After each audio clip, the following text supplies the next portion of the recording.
But anyway, I don't know why the Smurfs are, or how they make their money. I'm just saying, who's paying that stork that drops the Smurfs down there? Where are they coming from? What's going on? I think you're the world's first Gargamel stan. I mean, I'm just saying, Gargamel, he had some ideas. Hear me out, guys. Hear me out. Gargamel. No. Hello, everyone. everyone. We are live. We are live right now. Hello, everyone in chat. Thank you for joining us tonight. Welcome to Turntables RPG. We are a group of online friends that started playing games together about 4 years ago. And tonight we are unveiling our very first D&D campaign. Yay!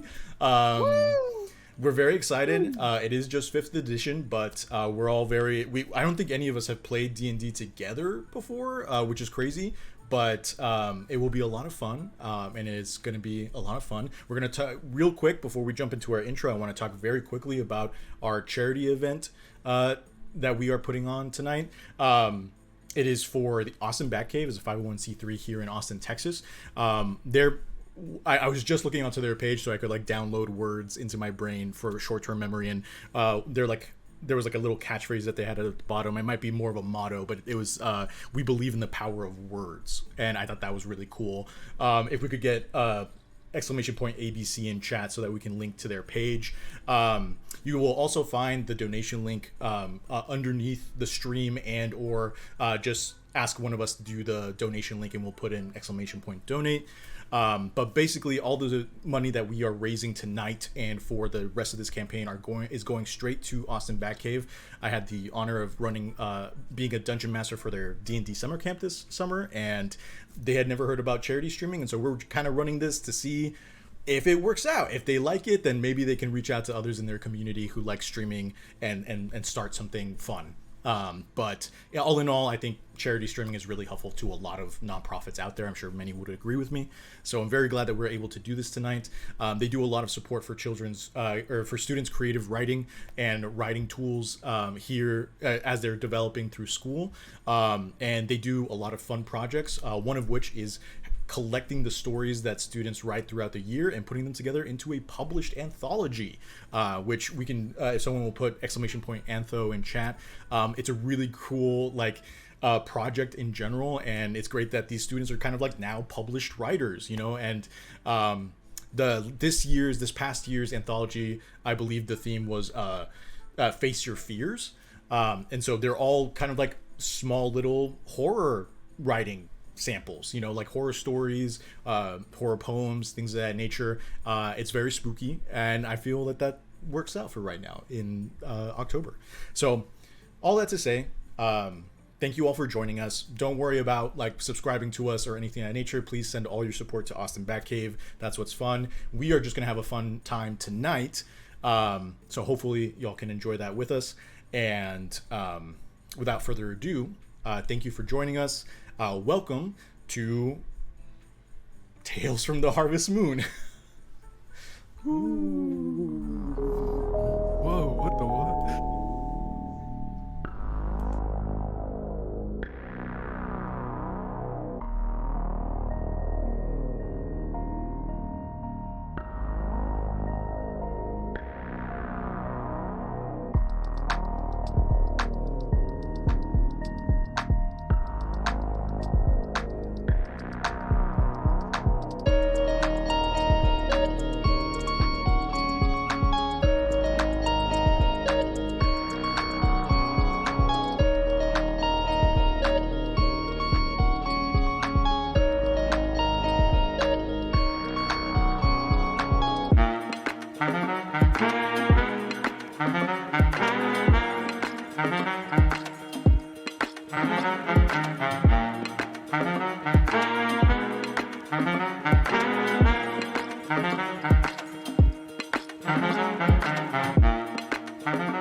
Okay, so, yeah. Hello, players. I love you all very much. I'm very excited to be here with you all tonight. I'm gonna adjust the chat size real fast because it is kind of pushing into Mars's square, and that's making me sad. So,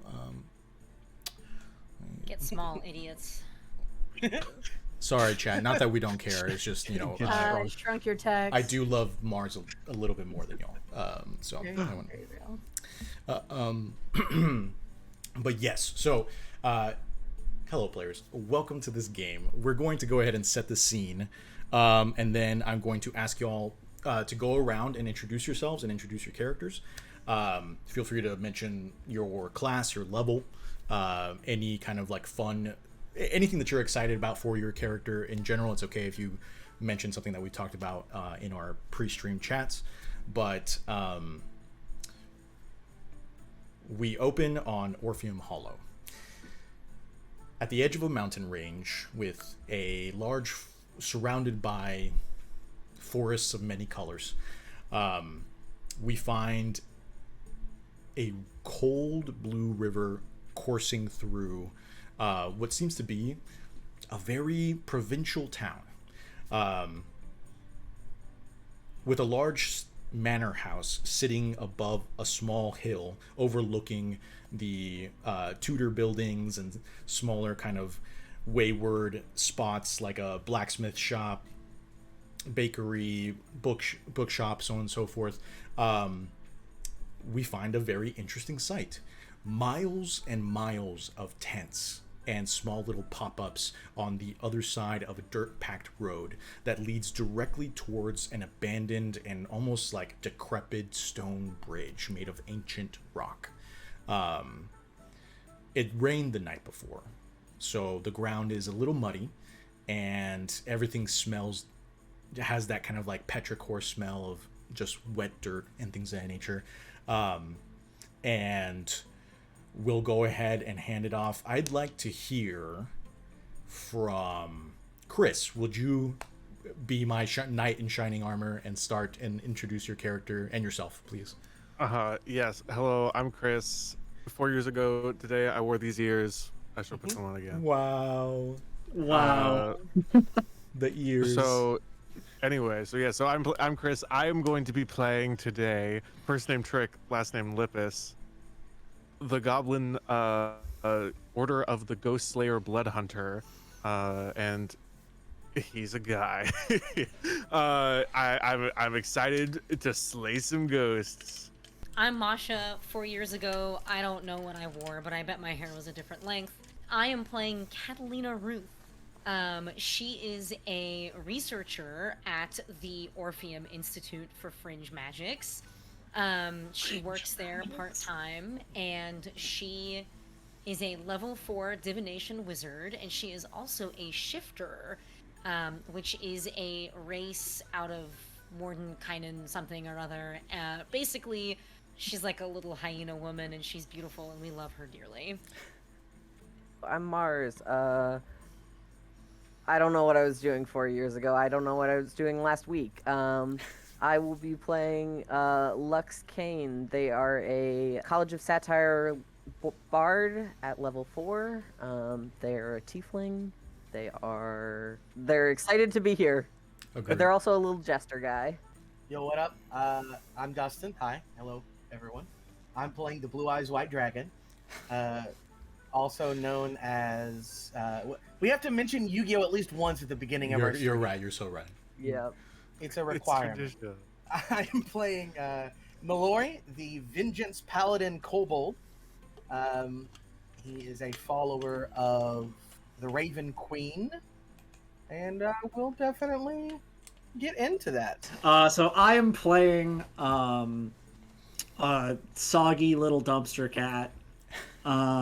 His name is Smidge. He's a tabaxi. He is a 3rd level rogue, thief rogue, and 1st level hexblade warlock. And he is traveling with his dark master. Morgan, if you'd like to introduce your character. Yes. Hi, I'm Morgan. I wasn't doing anything on the stream 4 years ago, and I'm very excited to be here now. I am playing the Lady Darjeeling.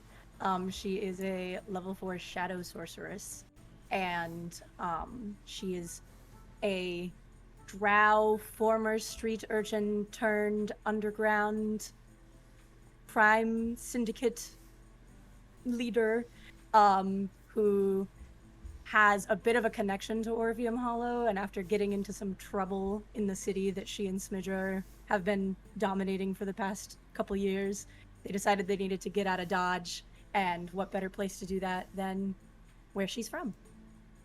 Hell yeah. Also, Morgan did the amazing artwork that you see attached to the overlay that Chris also amazingly made and put together. Also, thank you to Eric for doing the motion graphics on the intro.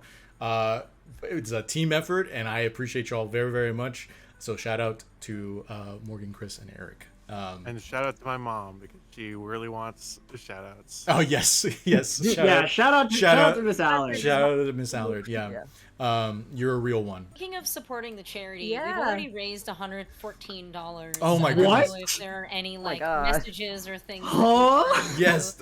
Thank you so Point out, or if Nightbot was supposed to tell us. 'Cause Yes. Nightbot is getting fucking beat up. out back by the end of 139 the now? night. What the hell? Oh my Nice. goodness. Thank you, everyone. Yes, thank you everyone for joining us. I actually do have something. So at the first $100, I mean every $100 until we get to 500, I was going to set a poll to see whether or not I give you all like inspiration or I add like a certain amount of HP to enemies great. as we move Great. forward, so that Cool. the chat can have like a little bit of a fun time. We're playing Cult of the Lamb now. Yes, correct. All right, the poll is gonna go up. Let's have it up for just kind of like 5 minutes, just to make sure if anybody comes in that they can also do that. But it'll be give players inspiration, so advantage on a roll that they can have, and then or add 20 HP to enemies. We At can Another- vote too. At can vote too. $500, You can, technically, yes, you can vote, but I'm gonna trust the honor system here. Okay. We're already at 164 now. No, oh my gosh. Okay. Well, wait, let's- Y'all are let- hey, fantastic. Let's Thank you. start all the so much. story. Yeah, yeah. gotta Let's, get rolling. let's go ahead. Let's go ahead and get started because I want to get to it. We have one member who starts inside the Orpheum. The rest of you are coming in, kind of sporadically throughout the day in kind of clustered little caravans. Whether or not you're like attached to the caravan or not is totally up to you. But sporadically throughout the day, as we're leading up to, I'll say about midday, there's like a steady stream of people in wagons, covered wagons, just open cart wagons, walking on the ground, clustered in groups. Some of them are carrying just like large bags. It literally looks like people like, traveling to settle down for some time. But as you all kind of pass through the forested path leading into the hollow itself, it's been interesting because those of you who came from outside, you've been noticing the steady grade go down lower and lower as we enter into the hollow proper. As many of you may know, Orpheum Hollow is actually the lowest point on the continent itself, elevation-wise. For what reasons, no one knows, but people have been trying to study it for a very long time and the effects that it has. The other notable effect of Orpheum Hollow is that it is also the thinnest place between in the material plane to the ethereal in general. It is the veil is thin, ergo things pass through much easier here than in other places, which makes it a very interesting phenomenon when the harvest moon comes around. A yearly festival at the end of the harvest in which everyone gathers to kind of like pray for a safe winter in general, pray for that the food lasts them until the spring, and also to convene and perhaps speak and honor some loved ones. Orpheum Hollow is special because this time of year we see spirits come back and individuals flock here in the hopes that their specific loved ones will appear and they'll perhaps get a chance to say an unspoken goodbye or words unspoken to those who have passed.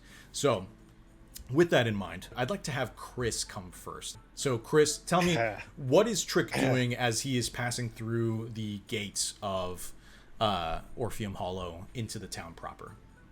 I think Trick is trying to maintain like a low profile. Like he's just sort of like, don't mind me, I'm just wandering in with the crowd. Don't mind the very remarkable goblin in a mask. He is a short little guy because he's a goblin. I'm thinking like 5, like 4-ish, and he's wearing this red cowl hood, this mask that's sort of like made out of the like skull of a bird that has like highly been like chiseled and modified to fit his needs. So he's a very solid silhouette. Yeah, for sure. With his 2 big goblin ears sticking out, so people know he's a goblin. No, absolutely. He's a guy. So for yourself and everyone who is walking through the mainstay of the town, you're going to notice something very interesting. Leading through the opening of the gates, there are rows and rows of pumpkins kind of growing out of the ground, leading towards a giant patch that is kind of like off to the side of the road. And you notice that, like, waving to everyone and kind of booming out a hello, there is a giant Goliath. He is very rotund. You notice that he has a very scraggly mustache. And he is wearing several rings, and he has kind of this orange suit on with like a black button down that's like unbuttoned and a gold chain. And you see that he's just kind of like yelling out at everyone and saying like, welcome to Orpheum Hollow, welcome all. And I'm going to drop the image that Morgan amazingly made earlier into the Roll20. And we'll transition over to the map just so that everyone can also see it in chat as well. But you hear him call out, and he says, if y'all need anything, you let me know, okay? The name's Gordo the Pumpkin King. That's Gordo, okay? Gordo the Pumpkin King. Gordo? Yeah, I would have dressed up more. Holy Gordo. shit, this guy rules. It's Gordo. Obsessed with Look at that Gordo. Robotnik. The Robotnik mustache is nuts, actually. Yeah. Oh my god, he's I so love it. cool. Morgan killed it. I wish I looked like this man. So He's so large on my screen. and so he's calling out to everyone. And he's like, "Hey, little one, make sure to play in the pumpkin patch." And like, and he yells out, "If anybody needs any vessels, make sure to come over to Gordo's pumpkin patch and find yourself some, or talk to one of our artists, and they can commission you one for. I know that we're close to the harvest moon, but that's okay. You know, you can't put a price on honoring a family member, right?" And he gives you this big grin, and you see this gold tooth ding in the sunlight as he does so, and he clocks Trick as you move through the crowd in your like very cloaked silhouette, and he in like 3 big strides. The guy's like, I want to say like 7'7", so he very quickly stomps on over to you and kind of like hovers over to you. He's like maybe 450 pounds, something along those lines. 7'7", just a pumpkin of a man, really, a gourd of a man, one would say. And he kind of hovers over to you, and he says, "Hey there, friend." Trick just sort of like stares up. His like eye hole's super dark, so you can't really read any expression. Hello. You wouldn't, by any chance, you wouldn't be the Jingler, would you? The fuck? What the? Okay. No, Who? yeah. The Jingler? Who the fuck told you that? Who the fuck told you that? Nope. I mean, hey, friend, no offense or anything like that. Just, Gordo's got pretty good hearing, you know? I feel like gotta take a little bit of offense to that. He kind of holds up some hands. He's like, "I apologize, friend. I'm Gordo the Pumpkin King. How may I address you?" You can just call me Trick. It's weird because normally I don't really get like the jingler. Normally Normally it's something a little bit more ominous than that, but I guess people are sort of doing their own thing now. Yeah, there was something about like an echo or something along those Yeah, lines. no, I don't really. What's funny is I didn't even really like that name, and now you've given me an even worse existence for me to live in. Oh, I mean, I didn't come up with the name, friend. That's just they rattled off like a list of names for you, and the Jingler was the one that stuck, you know. So can I get like a written description of who told you that? Oh well, I'm like part of name, home address. I mean, I'm part of the town council, right? And so you're here for a job, right? Like I don't know you. We sent you a letter like a fortnight ago. Look, I don't really do a lot of the talking. I just sort of show up and do my job. Right, but you know, I'm a talker, so I'm a talker. Yeah, I can very much tell that. Right. So, listen, we're really excited to hire you. He kind of like leans down even lower and kind of like covers his mouth to whisper, but you could still pretty plainly hear him. He's like, "We've got some troubles that we think your skill set might help us with, but we don't want to." Yeah, you need some people or undead people, more dead than they already are. Kinda, you know, but we can talk about that a little bit more. If you want to make your way over, and he points to this huge manor house in the corner of the town and says, if you want to head over to the Orpheum, we're going to have a small powwow, small little meeting. The council's going to meet real fast, and then we'll send you off on your way. Okay. Right? So, you know, you seem like a guy that doesn't like to mince words, right? So might as well just get you your job so that you can do your job, and then we're, you know, done. What's done is done, right? Yeah, sure. Okay. Also, and you see he reaches into his jacket pocket and he pulls out a tiny little puppet. The head is made of like a small like mini pumpkin, and the body is made of like basically like cut up pumpkin parts and things of that nature, and he kind of dangles it and stuff like that, and he's like, if you need a vessel, you know, if you're gonna stay for the Harvest Moon Festival, I'll cut you a deal, you know. Are you showing me your arts and crafts now? No, this is my product. And he points, and you see amongst the pumpkin patch, you see that there are several like individuals kind of sitting with large pumpkin stacks around them, and they're quickly like shaving and kind of like knocking things together and stuff like that in order to make full size pumpkin mannequins of individuals. And they're like sitting next to the artists are like, there's some pairs, there's some groups, there's some individuals. They all seem to be kind of like explaining something and maybe like showing portraits, and the artist is kind of like looking and like carving the pumpkins at the same time. And you see one group kind of like haul away this life-size figure that looks kind of like a half orc. You can see some tusks have been kind of like shaved out so that it pops out of the pumpkin, and it's got like somewhat like pointed ears, and they're kind of like carved out to almost look as though they are like, they have like a strap around their shoulder, and they even have like a little pumpkin axe, and the group is kind of like carrying the pumpkin away over towards the tents. And he says, you know, if you have anyone that you're hoping to, you know, maybe commune with or just honor, do you consider need those to talk to the ghosts, or do they? Well, you know, a lot of people want to be able to, like, you know, hug or touch, you know. For the most part, it's just kind of like, hey, I didn't get to hug this person before they left. I'd like to hug them again, you know. Do they feel pain? In the vessel? Yeah. No. Oh, so, okay, so the ghosts can't feel the hug. It's just... they're just spirits inside of a vessel. It's literally just like... I mean, you don't need the pumpkin to talk... No. To the spirit. We still make a pretty penny, though. Yeah, I can tell. Okay, so... I'm good. I don't really need... If they don't feel pain, I'll be okay. All right. Just keep it in mind. All right? Yeah, sure. Anything for you, Gordo. Hey, that's what Gordo likes to hear.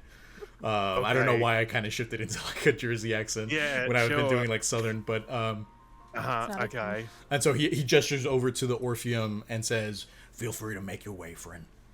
Okay, and please do not tell people that my name is the Jingler. Right. What would you prefer I say? Just say Trick, or just like, that's it. That's all. Trick the Goblin. Mr. Lippis is fine. Weren't you? Something about the West, or an echo. Yeah, or something? that's something. No, that's something other people call me. And it's not really related to anything. Right. I don't claim that as my own. That's just sort of. He starts walking, and as he walks, you hear little jingles as he walks.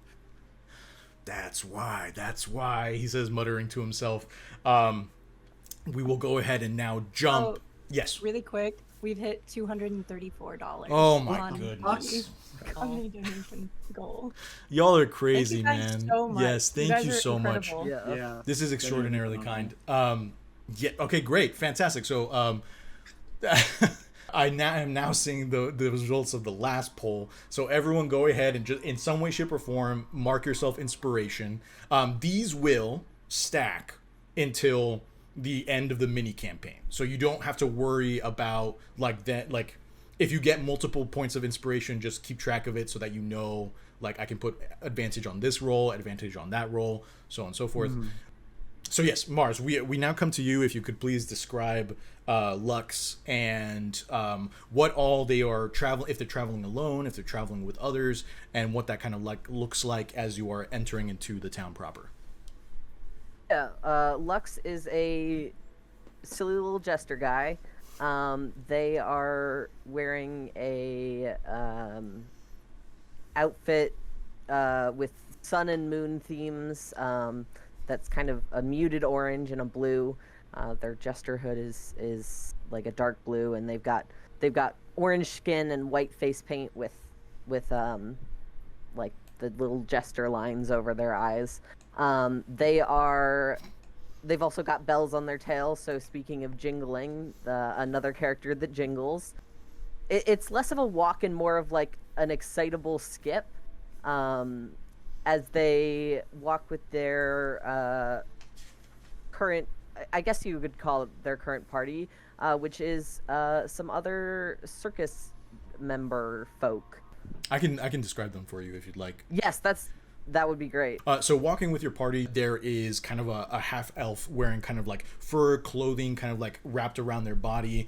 Even though they're like a good portion of their torso and their arms and their legs are exposed, they're just kind of like covered in different furs. There's one large one that almost kind of looks like a huge like lion mane going down their back. And they're just kind of like walking around. They have that kind of like this interesting like sway of the shoulders, kind of like a predator.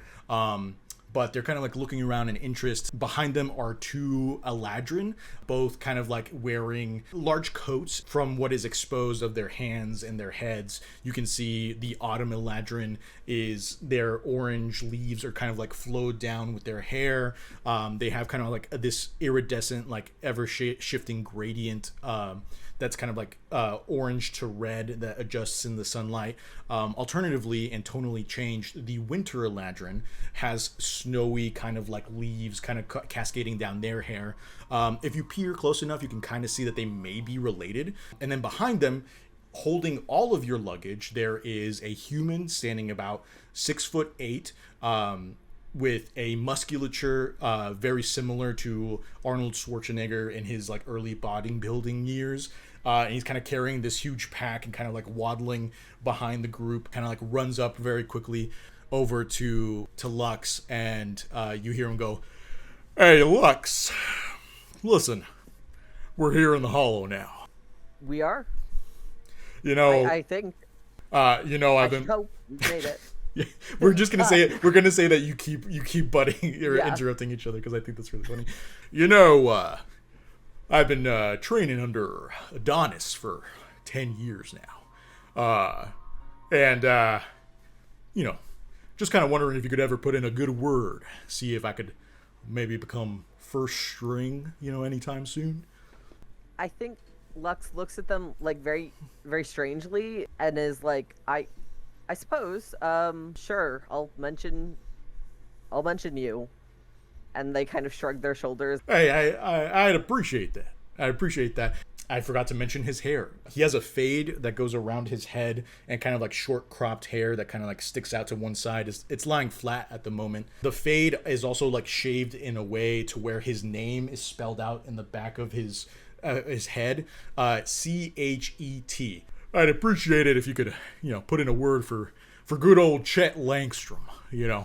It'd be really helpful if, been training for 10 years, would love to get a chance to perform, I mean, hopefully you'll get a chance to perform here in the Hollow, and, we'll see how you do. I think Lux kind of, like, flicks their tail in a way that kind of conveys that they're irritated, but you wouldn't necessarily know that unless you've, like, spent a lot of time around Lux, but you just hear, like, a little jingle as they, like, flick their tail.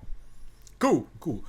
I appreciate that. And he's going to go ahead and kind of, like, walk back towards the two Eladrin to talk to them. They both kind of, like, huddle a little bit closer together as his huge figure kind of, like, waddles backwards to come back to the group. You know already that you are expected at the Orpheum. I don't think you need to roll for anything to know what building is the Orpheum. In my opinion, it's very, very obvious in this town what is the most important building. Go ahead and say that y'all are moving on that way. I just saw the poll was a tie. So we'll go ahead and I'll leave it to a dice roll. How about that? We'll do a d20, and if it is below 10, you all start with a failed death saving throw, and if it is a success, then you have one success on death saving throws. Excellent. You will all, if you drop down to 0, you will start with one success of a death saving throw already on your board. So go ahead and mark that down. I'll make sure to keep that in the brain as well. You see the same thing, Lux, of like this giant pumpkin patch. You notice this Goliath kind of speaking to this very small red-robed goblin who has to kind of like crane up to look at him. Go ahead and make me a perception check. All right. First roll of the game. Mine doesn't count. Wow. Oh my god. Wow. Oh no. That's crazy. No. That's actually crazy. Of things That's to come, that's perhaps. that's crazy. Okay, so what I'm gonna say is you notice this interaction. It's very entertaining to you seeing the height difference, and you don't notice where you are walking, and your foot stamps down as you are skipping, and you hear a crunch, and you look down and you see there is a pumpkin that has been carved with a face.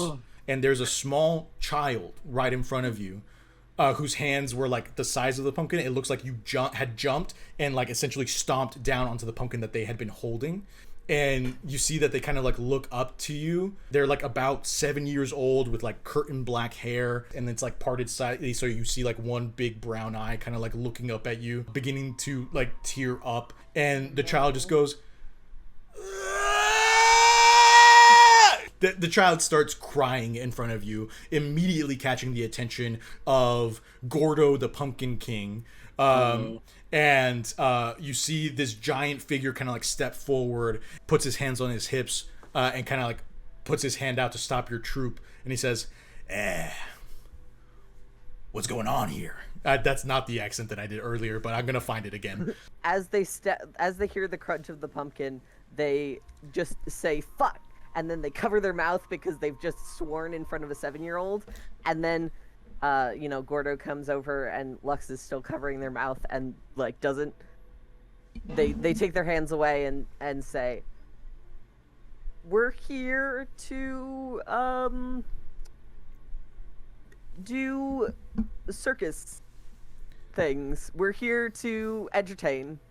And you see his kind of, like, his furrowed brows lighten a little, and he kind of gives you this very kind of like cold stare, and he says, all right, so you're the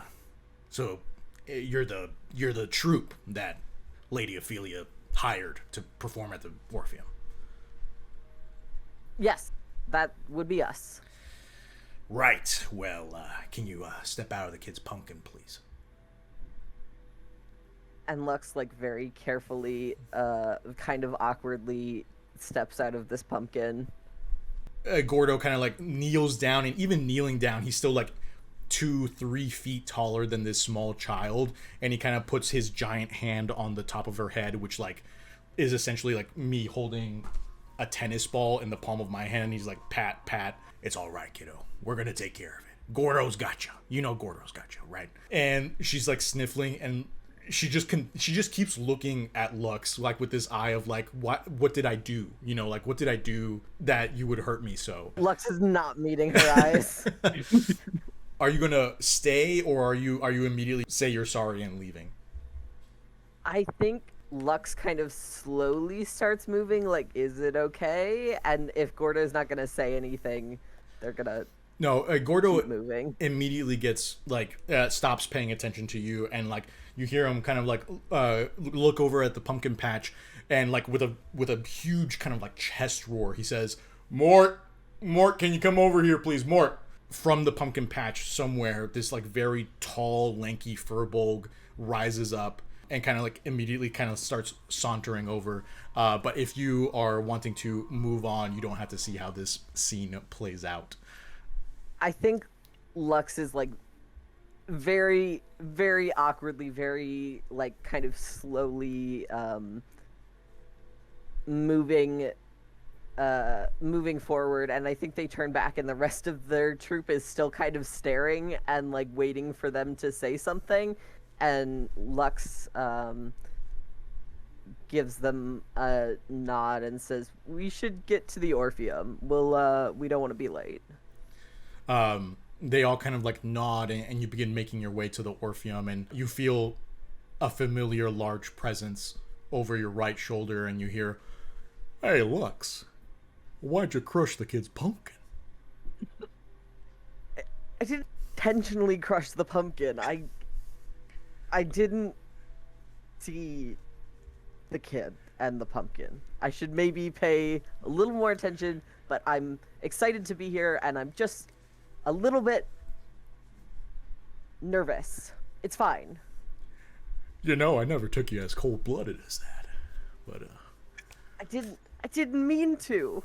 Respect, Chet sees the alpha, right? And I think Lux like pinches the bridge of their nose and just like doesn't respond to that. I need him. Chet sees the alpha is such a crazy line. As soon as stream ends, I'm drawing it. I hope he continues to refer to himself in the third person. So, Dustin, would you please describe Ori or Mallory as you are entering into the town with a very familiar gaze in your eye?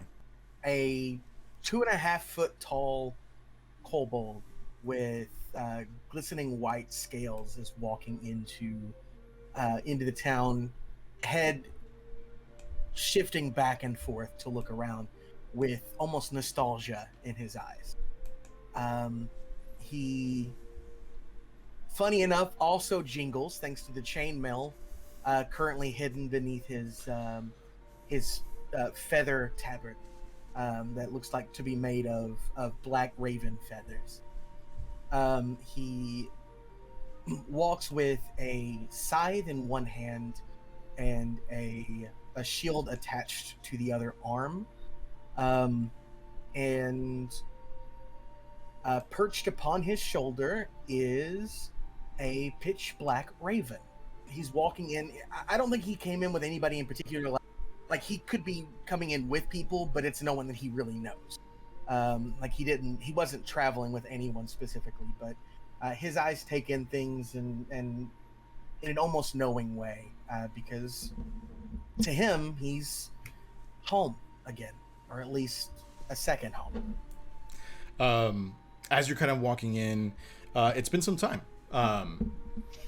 and you notice kind of you begin to clock the things that are different in town. One of the major things is this giant pumpkin patch that is kind of like beginning at the center, and this giant Goliath who is kind of like waving down people and saying hello and things of that nature. This is someone that you have not seen before.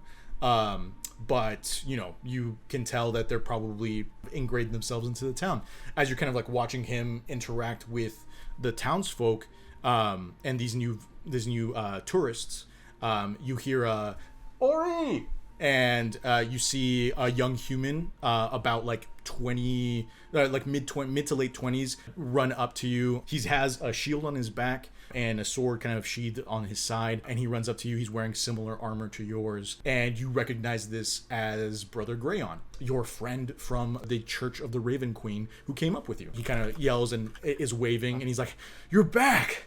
Oh God, whew. I really need to run.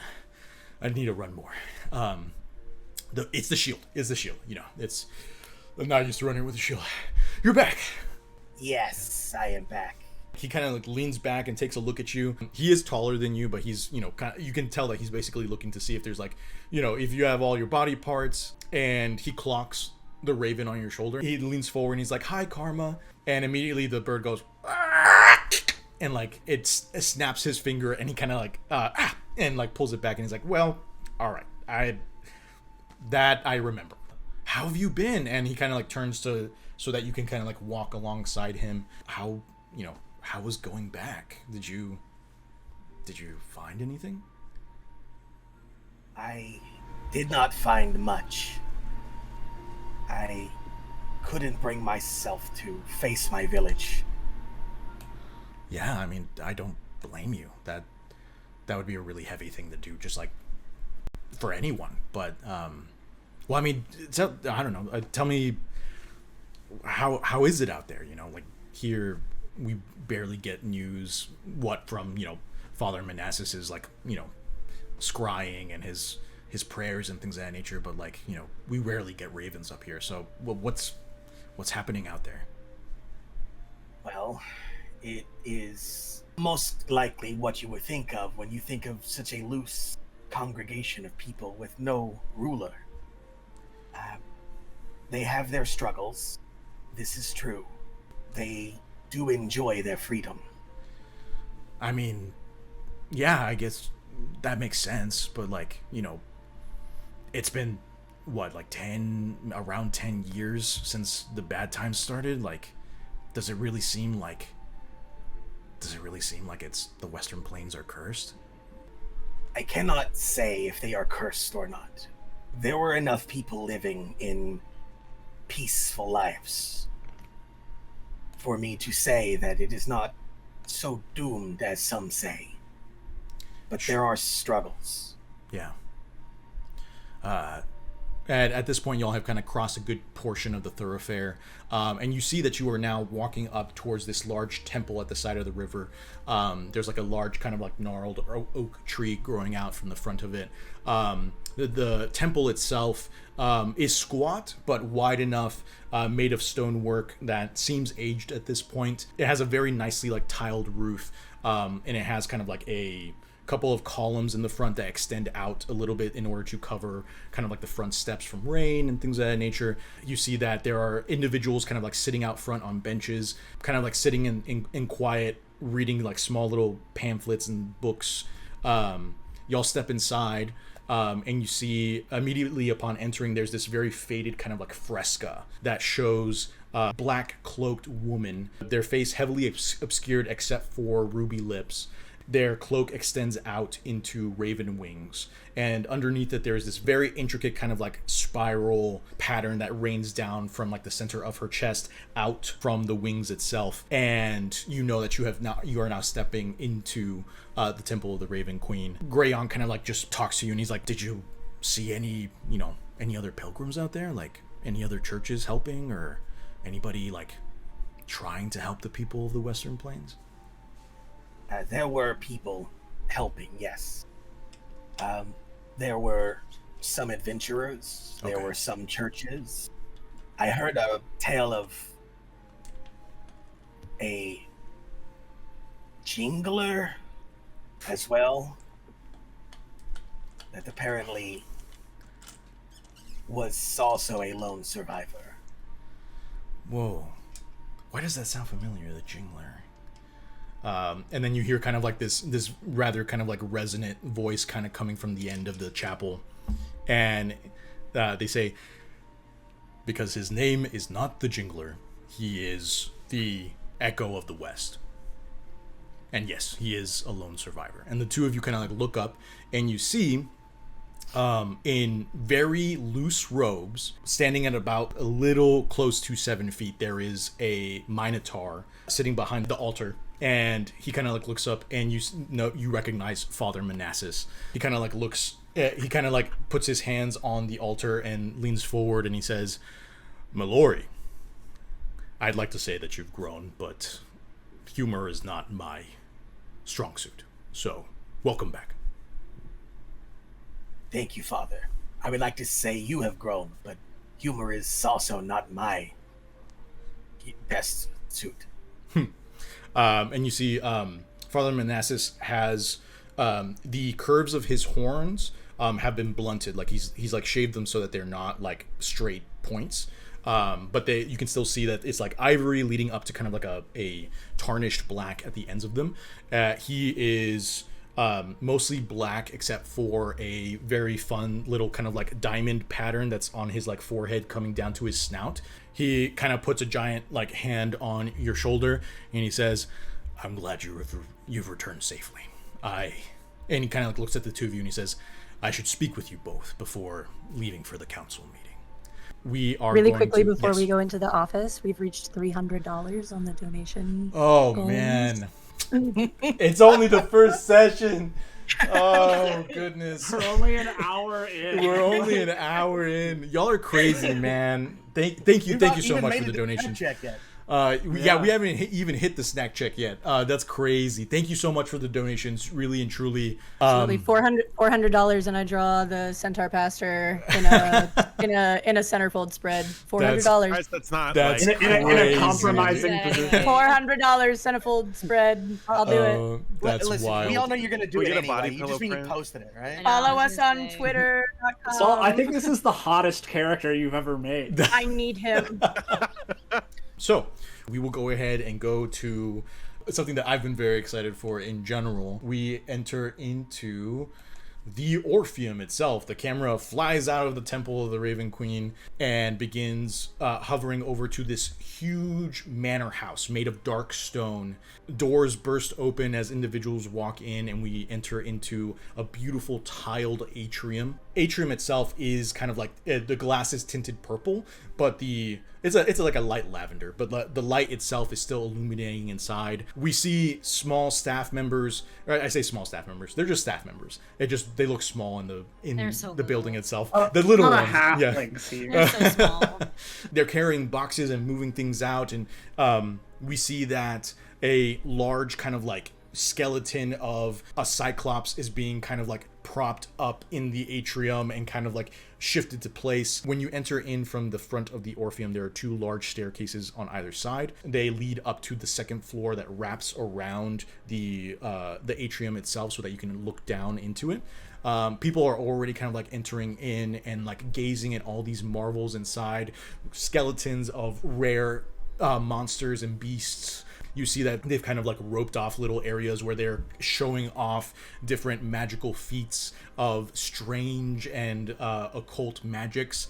You see one of them is a tall, pale, almost yellow-skinned individual with slanted features and very long arms and long fingers, standing over piles of bones, and then immediately bringing his hands rigid, and the piles of bones popping up like marionettes as he kind of like pops them up and down and begins to make them do like a fun little jig. And people are like oohing and ahhing. There are others who are showing kind of like they melt into shadows in one place and they appear somewhere else, walking through the shadows, and so on and so forth, all across the museum. All these kinds of different feats of very fun magics are just kind of on display for these tourists and townfolk that are kind of like wandering in, taking pamphlets. You see that there's a large chest at the opening where people are kind of dropping donations to this space in general. The camera flies up to the second floor, all the way down to the back of the Orpheum, to one of the side offices where we burst in and we find Masha's character in her office doing what? Oh boy. I think that you see Catalina sat cross-legged in a chair at her desk, kind of surrounded by various tarot and oracle cards, as well as bones and candles and books and things.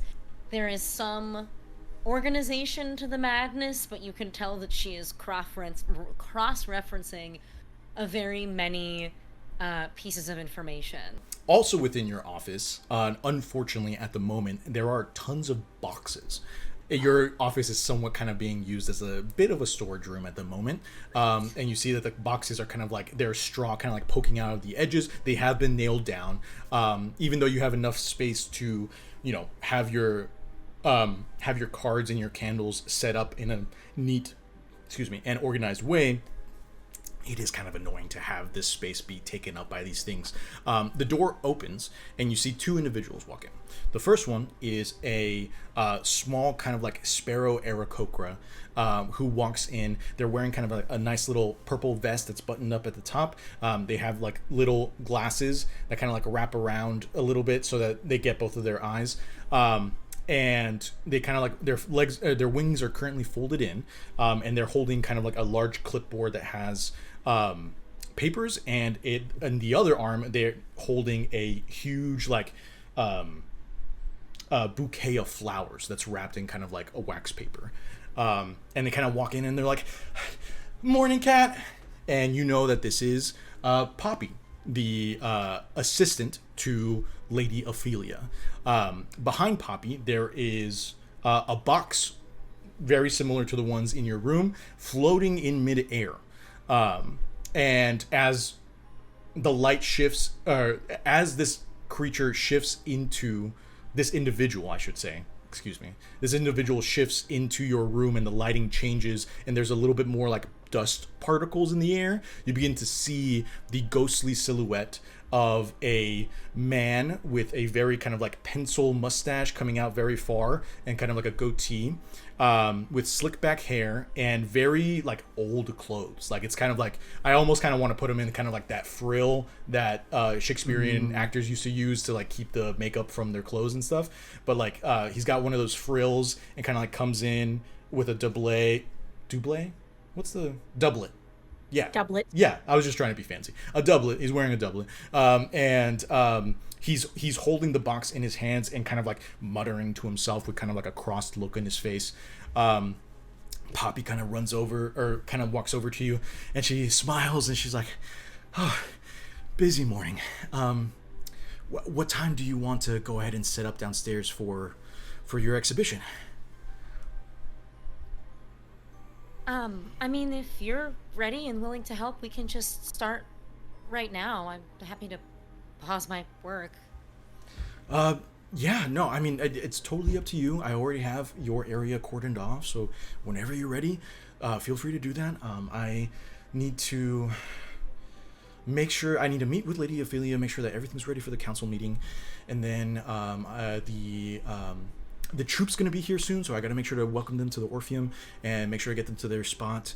And then I think that there's a guest that the council's meeting, that the council's speaking over, so got to entertain or set him aside, make sure that he's comfortable.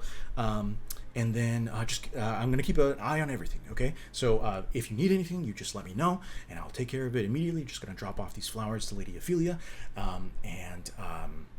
but you can count on me, okay? Poppy, that's very sweet of you. No flowers for me? And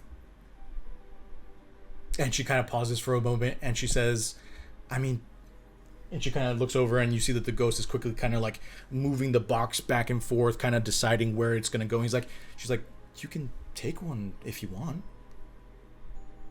And I will kind of like rifle through the flowers that are in the bouquet and just pick one that's kind of nondescript and like put it on my desk with all of my mini things. You see that there's like it's definitely a huge selection of flowers, but you pick kind of like one that like looks very much kind of like a white lily, and you kind of pull it out and you set it down on your desk. And Poppy says, "I like that one too." please don't mind. Please don't mind Sir Victor. He's in a mood today. And you see that she kind of like walks out and she says, "Have a good morning, Sir Victor." And you hear the ghost say, "Yes, I suppose so, Poppy. Thank you." And he kind of sets down the box and he turns to you and he shakes his head and he says, "I do appreciate you letting me use your office to keep the heirlooms in. I just didn't want the grubby fingers of the small folk touching them." And we have a timeline for getting these out of my office, right? Oh, yes, of course. Well, once the Harvest Moon Festival has ended, we'll immediately take them back and put them in the rightful places to be displayed and shown, and the Orpheum family heirlooms will be on proud display once again. We just don't want stray fingers touching the porcelain, so to say. Yeah, it's, yeah. You know, you remind me of my granddaughter, very much so. That's... Victor, gosh, that's very... I'd love to chat with you, but I'm kind of in the middle of, some readings, and... Is there anything that you need from me right this second? I mean, are you bringing more boxes before the morning is done?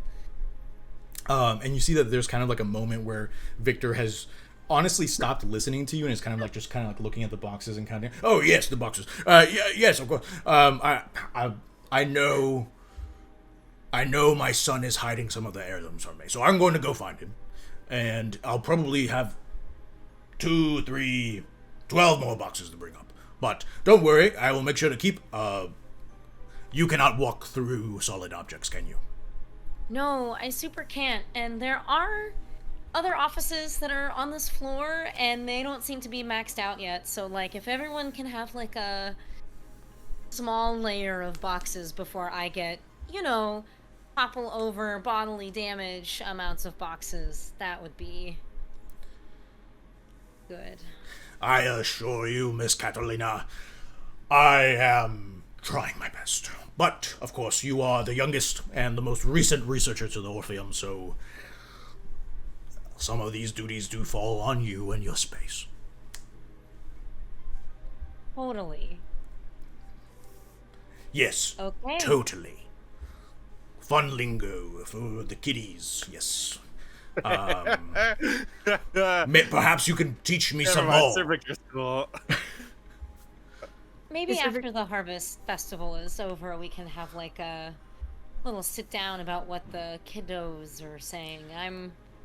Oh, did you hear about the Rizzler? He is coming into town today. All right, that's it. Stream over. I gotta go. I think that's the Jingler, actually, and you definitely misheard. The Jingler? What a terrible name. It's not any worse than whatever it is you just said. I suppose so. Well, I shall be on my way, but, I'll make sure to leave you a path. Please. And he immediately turns tail and hovers out of the room, deeper into, back out into the atrium. Sir Victor sucks. God, no respect. I do not. Hey, I don't know Sir about you Victor. guys, but I'm rooting for the Sir Victor redemption arc. That's fine. He's just. Ugh. He sucks right now, and that's all. He's gonna be our Vegeta, Dang. guys. I Don't see say it. that to No, me, no. please. Don't say that to me. I did. I saw that Listen. and I was like, I'm gonna say that. He's a ghost, and we have someone who kills ghosts. We're fine. We're good. Who's we? That's true. Masha, do you want to make your way out into the atrium yet, or do you want to prepare a little bit more? I think I'm ready to go out into the atrium. I think that with Sir Victor actively disrupting my working space, it's hard for me to focus up. So Yeah, absolutely. So you'll gather your things and kind of make your way out onto the second level. And you can see down there is like a little cordoned area near the entrance that has been dedicated to yourself. And you can see your partners in research, your fellow faculty. You can see the Githyanki Wo Khan down on the first floor, puppeting the puppets and kind of like popping them up and things of that nature. You can also see rhododendron, the earth genasi, is in the process of kind of like helping. They've created the kind of like this small little sandbox within the museum, and there are children kind of like playing inside of it and pulling out skeleton pieces and kind of like beginning to like piece together something outside of the sandbox. But you can see that rhododendron's kind of like sitting there at the center, kind of like their hands in the sand, kind of like shifting their shoulders every once in a while, and they kind of smile up at you. They're like the only other faculty member that's like close in age to you. But you begin making your way, and you see that there's like a nice table with like a very nice kind of like a purple tablecloth that has like the symbols of stars and moons that all kind of like shift slightly on the tablecloth as if they're moving in kind of like a slow constellation-esque kind of like movement. And you know that is the table that is set up for your divination. Is there anything that you would like to do? As you set down the steps, you notice a red hooded goblin with a long kind of like mask kind of like step inside and begin to look around the manor house turned museum. Do I recognize the goblin?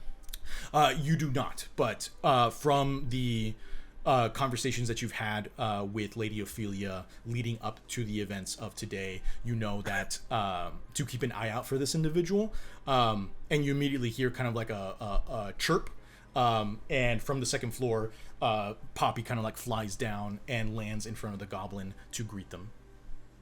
I think that I am going to...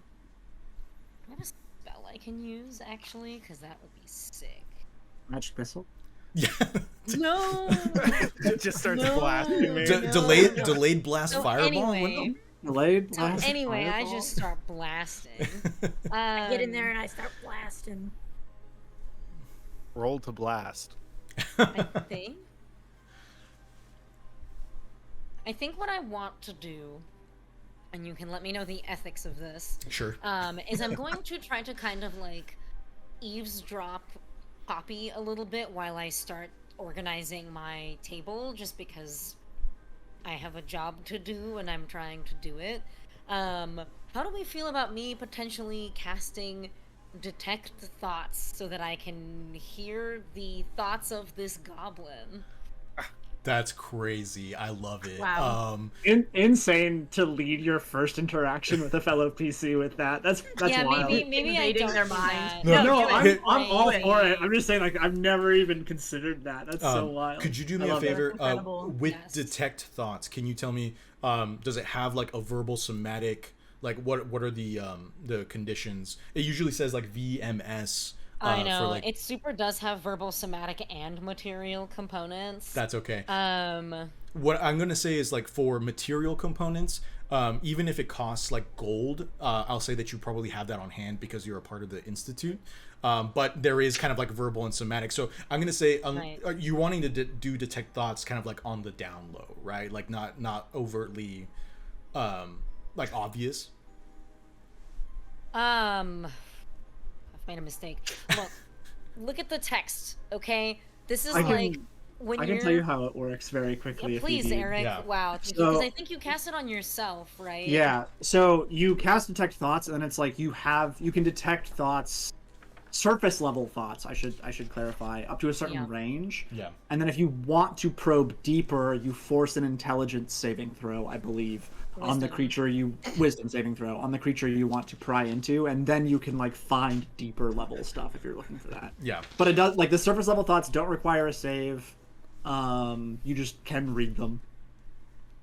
So this is Um, what I'll say. In order to eavesdrop, it'll be a perception roll. And then it went like as you were kind of like getting the table set up, I'll say if you give me like if you describe it well enough, like the way that you cast this spell to be surreptitiously, I'll give you a stealth check in order against Chris's perception, in order to see if he catches you catching the spell, or if he or if you're able to cast it without him noticing, as you are kind of like trying to mask it with the setting up of your table, if that makes sense. Yeah, so here's how I plan to cover it. Okay. I think that I first cast Mage Hand, so that I have a little floaty spectral hand hanging out with me, like doing tasks and like Nice. laying out cards and like some of my research.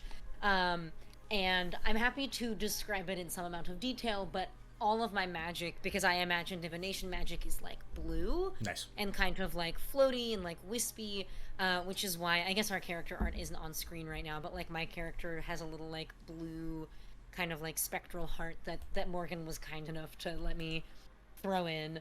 And so I think that like I first cast Mage Hand, and I kind of like make a, because it's also vocal and somatic. And they kind of cast Mage Hand first so that it's like I'm casting this spell. This is, yes, she's on screen. Oh, she will be on screen shortly. Yeah, Yes. I love her. I think she's adorable. Morgan did such a good job. Anyway, I'm nervous. It's been a while since we've been on stream, and I feel like I made a really bold move deciding to cast a second level spell 10 minutes into the session.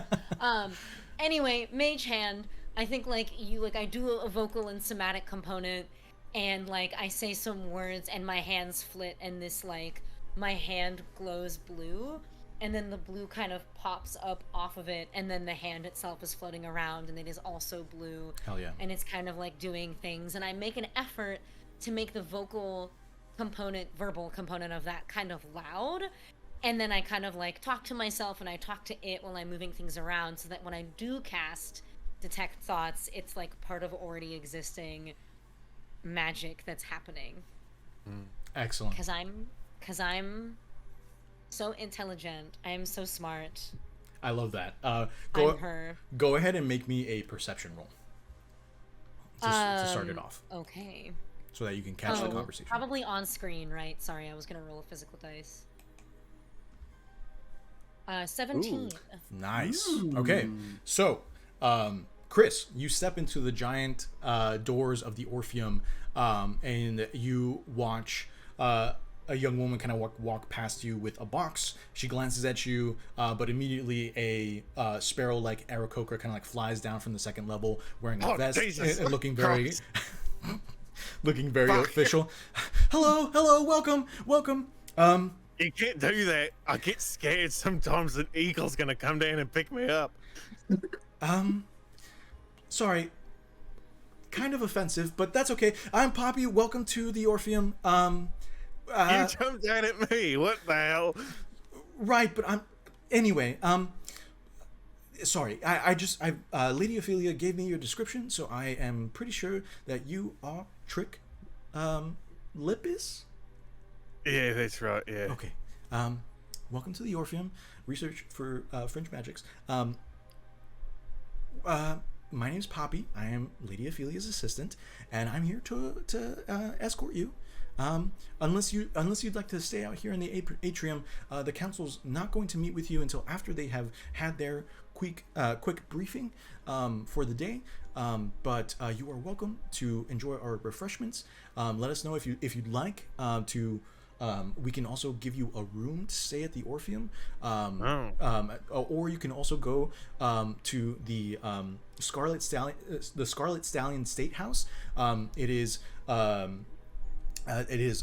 just down the way, and we can definitely cover a cost of that as well. But obviously you are here to help us with this task. So, hi. Yeah, hello. Okay, so one, bed, kind of cool. Haven't done one of those in a few years.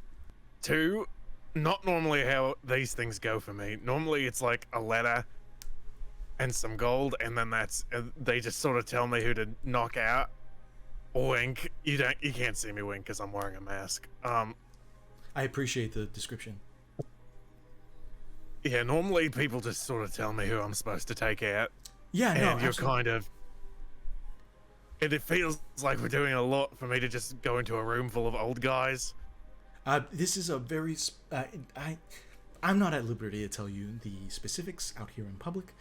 It is best if you hear it from the council themselves, because it is a matter of. It's a sensitive matter. That's why. Okay.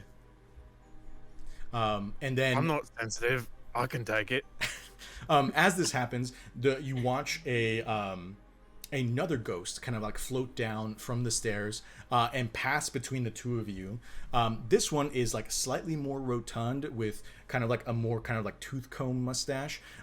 He is balding with like a very bad comb over, but he kind of walks through and he's like, "Ooh, excuse me, Poppy. Sorry.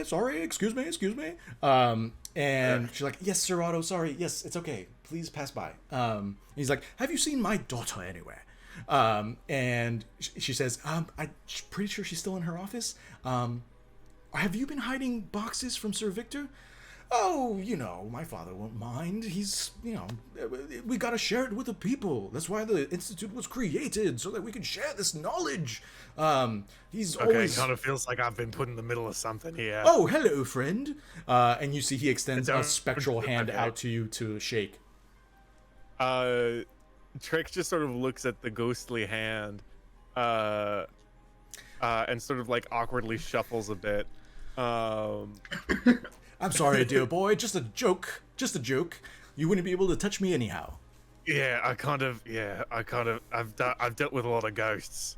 They kind of all do the same exact thing to me. Yes, well, macabre humor. Anyway, I'm going to go collect some things that perhaps my father has put away that I would very much like people to see. So if you find him, please tell him that you have not seen me. And then Sir Otto goes invisible.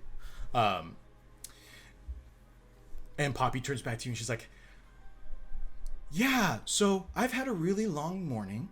I really want to make you feel welcome here." I've had long mornings. Do you think I'm talking about it? "Well, you're in my place of work, and being slightly rude. So, if you would like some refreshments, please head over down to the hall, down to the end of the hall, and you'll find we have some lemonade, we have some water." You got any gob juice? "What is gob juice?" It's gob juice. I'm very scared to ask more questions elaborating what gob juice is. You gotta ask what gob juice is. You can't handle what gob juice is. Poppy doesn't want to handle what gob Exactly, juice silly. is.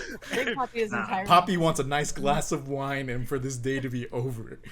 Okay. Still right. Anyway, I'll see you later. I'm just gonna. Okay. I'm Please, just gonna. please keep the reason why you're here close to the chest, if you could, please. Okay. Thank you. And you see that You need to like. Yes, You're please, doing a please, good please, job. please tell me what I need. No, you don't need anything. I'm just saying, like you're doing okay, and I'm believing in you. Okay, thank you. And then she immediately whisks off back to the second floor, and you are left in the beginning of the atrium. Now, with a 17... Don't need to have fucking gob juice. What kind of fucking place is this? Catalina, you have been able... you pretty much caught this entire conversation. Mm-hmm. So you know everything that's happened, that's going Holy on. Cow. So now, let's go ahead and make the contested roll. So I'll need your stealth, and Chris, I'll need your perception. Feel free to use the inspiration that you've gotten if you'd like to. But you don't want me to do passive. You just want me to do straight.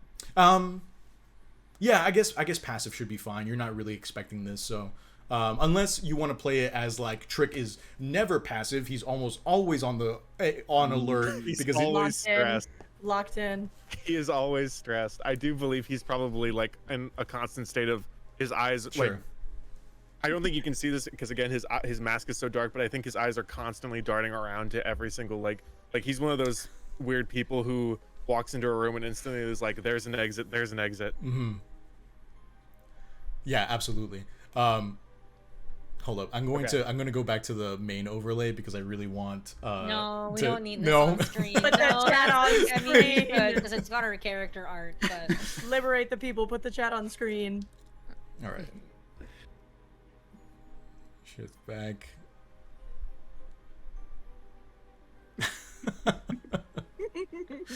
Crazy stuff. Anyway, So Is it worse okay. to be gobbing your juice or juicing your gob? I don't want to know the answer to that. I Does don't sound want to terrible. know the answer to Juicing that. your gotta gob, be I think, juicing is your worse. gob. Okay, all right. Oh my Who god. Who up gobbing Who up- the juice? And Who also, I just juicing want to the say gob? really quick again, thanks to everybody who's donated to help us. Yes. $352. Thank you Insane. so much. We appreciate Oh. that. Thank you, Austin Oh, Batcave, God. for giving us this opportunity to do Thank you, this Austin charity. Batcave. Thank you, Austin Batcave, for improving the quality of my life tenfold in the last hour. Oh, Excellent. Yeah. Money can't buy this kind of experience. That's true. Who's juicing their gob for charity right now? Am I right, fellas? Oh, No. No. Am I right, Anyway, fellas? I rolled an 18 on my stealth. Excellent. Yeah, and I rolled a 10, so I think Trick is just so like frazzled from the jingler and the awkward conversation. I think this is the most Trick has talked to another sentient being in like a few months, and so I think he was not prepared for this social situation. Excellent. So then, Understandable. yeah, tell me, Trick, like what is going surface level thoughts? What's Catalina picking up as you are hit with this detect thoughts spell? Ooh, I think I think it really is. It's similar to that where he's just like really nailing this social thing, really nailing it. That, For the sake of us, now that we're kind of like receiving detect thoughts, what would be kind of like the initial flashes? Like, give me three images that Catalina would get from this kind of like surface level thoughts of you thinking of like when the last time you talked to a sentient being was. I think the last time it's like the middle of the road and he's like trying to talk to some like super this like super old like orc lady, and he's trying to ask for directions, and he's like, where the fuck is Orpheum Hollow? Just tell me. And the orc's like, ah! He's like, what the fuck are you talking about? And then the moment before that is a very different vibe. I think that's probably him with like his sword through the chest of some piratey looking fellow, and sort of doing this big speech of sorts. And then before that, it was probably like in a bar, just drinking his sorrows away and talking to someone. For sure.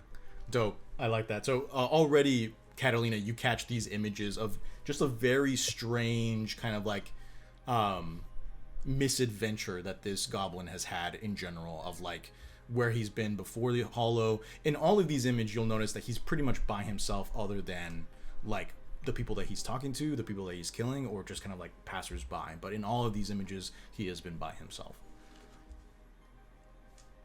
Hey.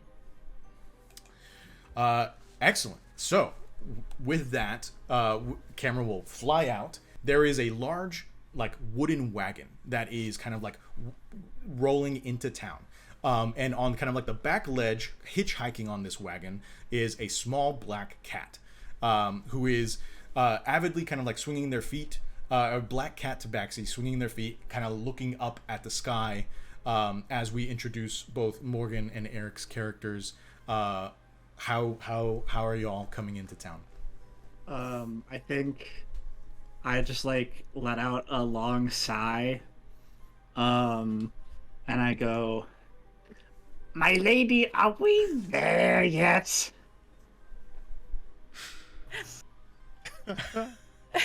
And a hand reaches out from inside the wagon and kind of grabs onto the scruff behind his neck and pulls him back into the wagon. And he's like, Smidge, I told you we have to be patient. It's a long way, but we're almost there. And I also told you that we have to lay low until we are well within the confines of the city. Did I not? You did. I'm sorry, my lady. It's Please- fine. please Did you forgive see anything interesting while you were out there? There were a few birds. It's not exactly what I meant. It's but... really just been birds for a while. Birds and trees and dirt. I saw a fox. Oh my god, we hit $500. Yeah. No way, man. Yeah, we super did. Sorry to Vegeta, hear that. Hey, we're there. Gosh. Christina, It and was the Nate. gob Christina juice. and It was Nate, the thank gob you so It much. was the gob juice. It was the gob juice. Wow. For sure, the gob juice. Holy cow. With that in mind, the two of you are kind of like jolted as the wagon comes to a stop.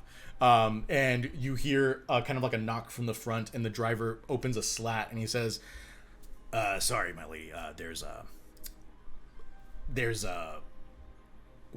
guy here, and he's not letting us. And you hear kind of like a shuffle, and there's just like the wagon kind of like jolts a little bit to the right and a little bit to the left as the door opens from the back, and you see this Goliath with a golden tooth kind of peek inside, and he says, "Welcome to Orpheum Hollow. I'm Gordo, the Pumpkin King. Can I interest you in any vessels?" You are any what?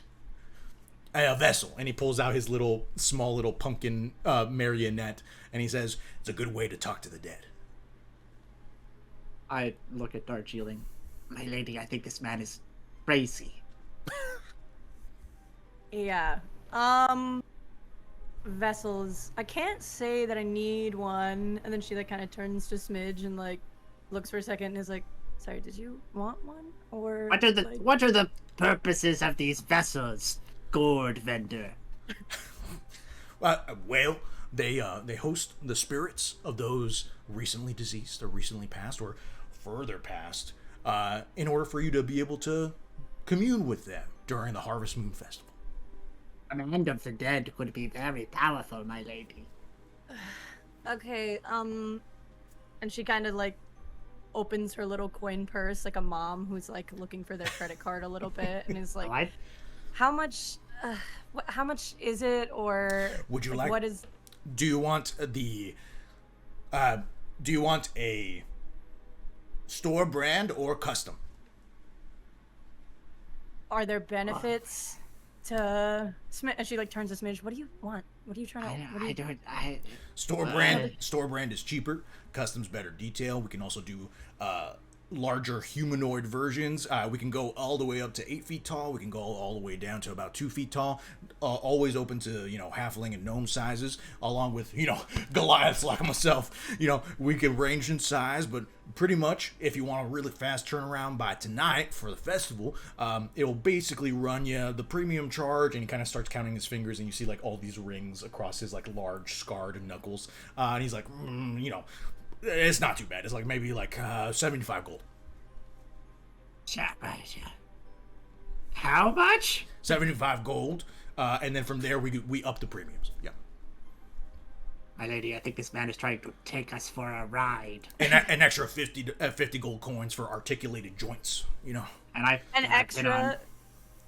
Yes, so that you can get that nice like hug back.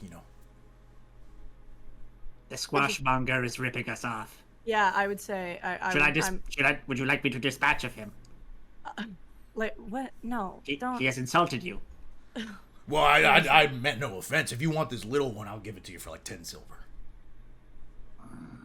Smidge, did you want one? I kind of want the little one. Okay, and she like she's looking at Smidge this entire time. She's not making eye contact with the gourd man, and so she kind of like she like takes a second and like turns, and she's very like has a cute little smile, and she's like, "You said how many silver? What was the pricing on that?" Or Oh man, yeah, 10 silver. okay, do you do anything for like is there like a local discount or anything like that? Like what's kind of You're a what's it look local? like? I've never seen you before. It's been a long time.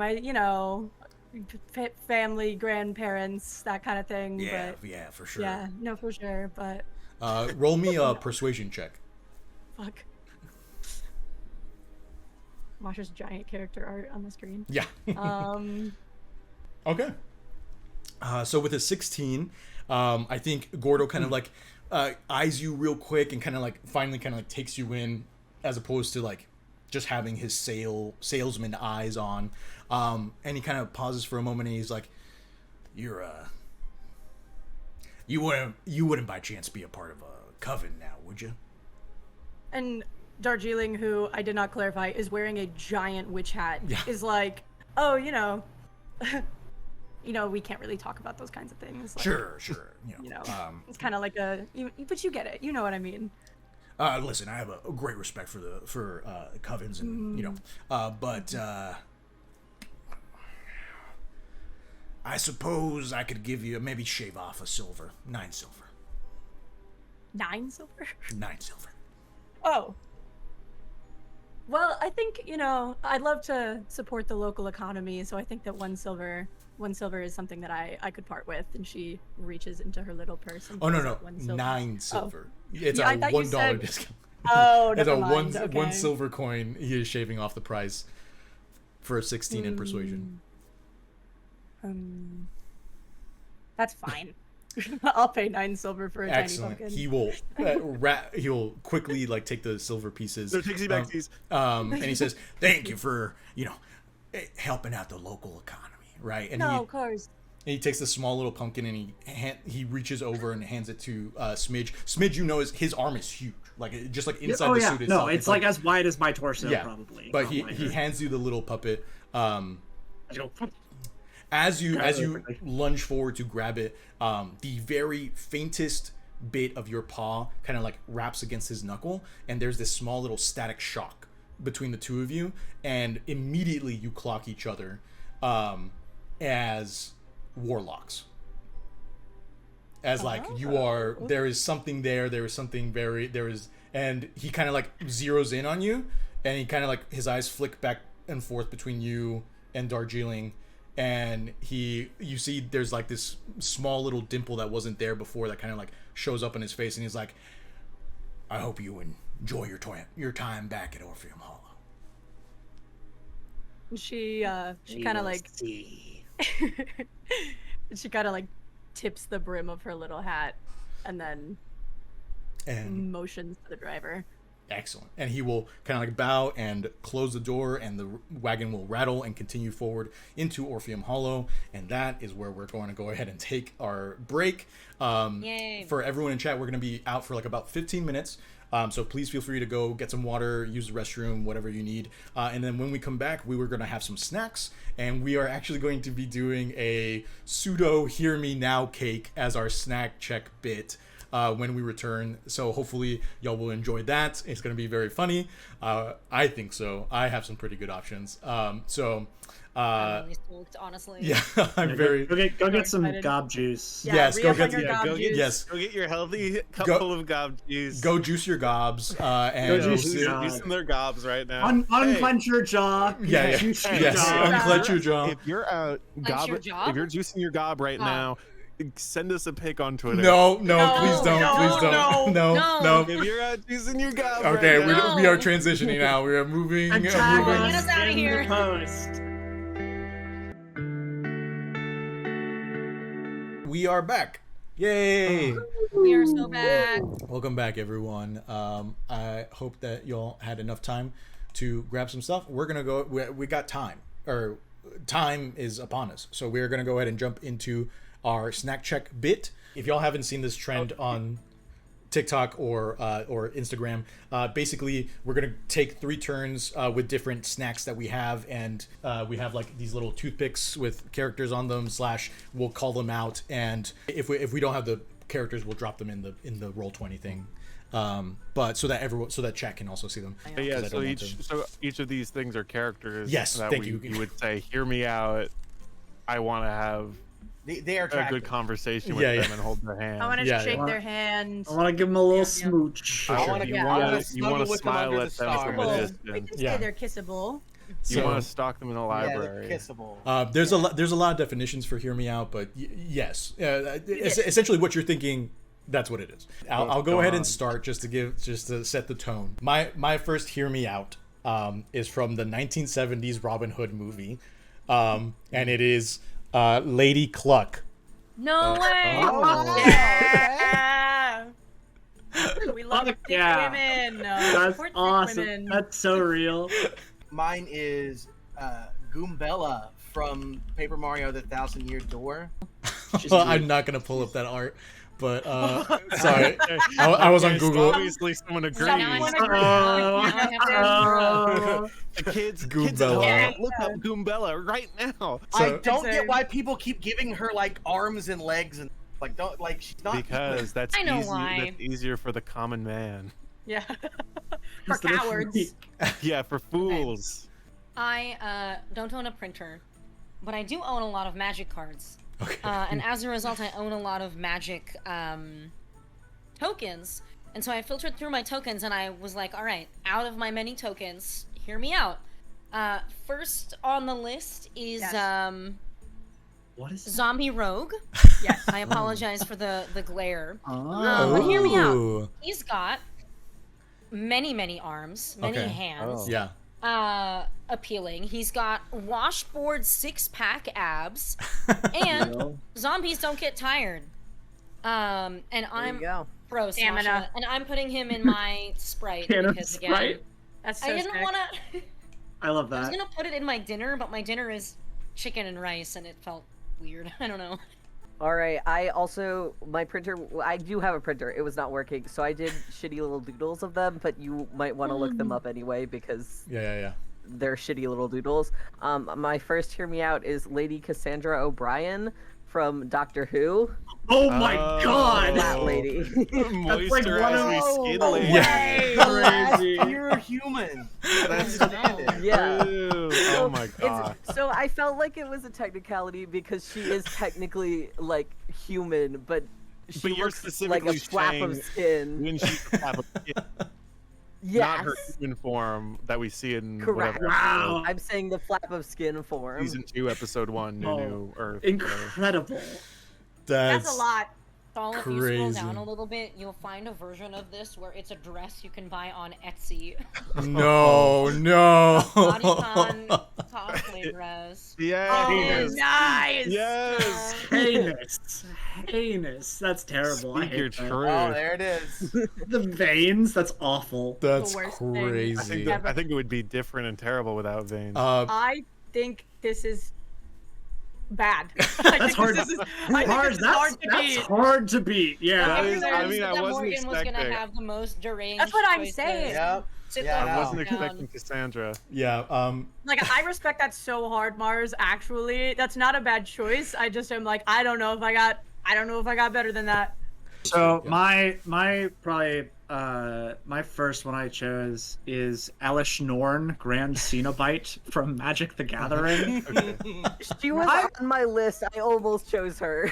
But She's literally mother. She's mother of machines. So she's the first on my list. You don't have to go. Oh, risky looking her up, Saul. Yeah, I know. That's crazy. It's good. Yeah. So risky. If you I'm didn't pretty- know, actually, I'm pretty sure I have there's, safe search on. There's 34 major Phyrexians, which is why if you look up Elish Norn Rule 34, you can actually Yeah, find. No, I will not fall for that. I will Look up not Elish fall Norn, for Rule that. 34 I have been on your on. work computer to I- find more. I've been on the internet too no. long. Too long. Okay, so I feel bad about this because this is just degeneracy. And my girlfriend hates that I chose this. Good start. Good And start. it's one of those things that's not. It's a very iconic meme answer, and most people would not disagree with me that this is an attractive lady. I chose Judy Hopps. Oh no. Yeah. okay. Oh, sorry, ACAB except for that cool bunny rabbit. No, And no. and also that tiger. That's wild. I can't compete with that damn rabbit. Chris, what do you? Oh yeah, she's in chat. Oh my god. Judy Hopps height. No. No. No. Yeah, don't Um, Look, listen, Google there's Judy some Hopps. levels of degeneracy where being tall is not a Actually, good thing. Judy Hopps is 3'4", so if you look up Judy Hopps Rule 34. Why do you know that? Oh, there we go. There we go. I'm so glad, Eric, that we really are just meant to be because my first choice was Vorniclex, Magic the Gathering. Praetor f***ers. Phyrexian f***ers. And I stand and listen, and I stand by this, and I don't care. And this art specifically. So I will come back. This is my second choice. It's gonna go on my cupcake here. My second choice for the Hear Me Out are the 3 Silmarils crafted by Feanor from the Light of the Two Trees. What? The 3 Silmarils. What? I mean, What are they? they're gemstones. What? That's what I was like. Those look like rocks. Y'all ever want to kiss a rock? Y'all are just Don't think about it too just much. rock. Just they're coveted very greatly. I covet them. The 3 Silmarils. Okay. Dustin, Such a good answer. thank Sean. you. That's Thank all you. right. That's all right. Round 2. My next one is the dragon from Shrek. Yeah. You know. That's a She's married got- woman. She's got those eyelashes. That's a Well, married yeah. woman. That's why you gotta hear me She's out. a married all right? woman. Oh, That's why you gotta She's hear a me out. married woman. now we have morals. Yeah. No, Chris's answer is a cop. You can't bring morals into this Whoa! now. Wait, hold on now. Hold on now. Yeah. Judy Hopps is a minority woman. Damn, that's crazy. She's working Fill to it up. improve her community. How does she feel about being a class traitor? Oh my god. They're not getting. Maybe they'll get into that in Zootopia too. we don't know. Maybe they Masha, will. please save us. Masha, who's next? Okay. Sticking with theme, this goblin token, and let me tell you why. Okay, he's at war, obviously, and he's protecting his most important asset with a very long piece of armor. I love a guy. Say it. Say it. Say Say it with it. your chest. Yeah. Say it with your chest. Speak your truth. What do you love, Masha? This is You love a This guy is with a where big, the gob with juice a big comes from. club or something? this is where the gob juice comes from. It comes Ayo. from him. So Ayo. hear me out. Yo. Hear me out. This particular goblin. Word. This particular goblin token. Anyway, here's my cup of Sprite that I can no longer drink because it's full of 2 skewers. There it is.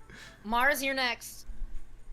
I feel like I've gone too weird with my Hear Me Out because my next Hear Me Out No. is the Gundam Ariel. Yes. Oh, Yes. No, yes. you're so right. Yes, for Gundam that. Yes. the Witch from I, Mercury. I almost picked a Gundam also. They're so real. Mm, They gave that robot hips. Why'd they do that? Gave What's that the robot deal? hips. Mars, our minds. I straight up was like, Gundams? No, I can't. Yeah. Snatched. That's so real. Snatched wings. Yeah. Yeah. Crazy. is that it? Size. Is that actually it? Yeah, that's her. Slightly deeper cut, still owned by Wizards of the Coast.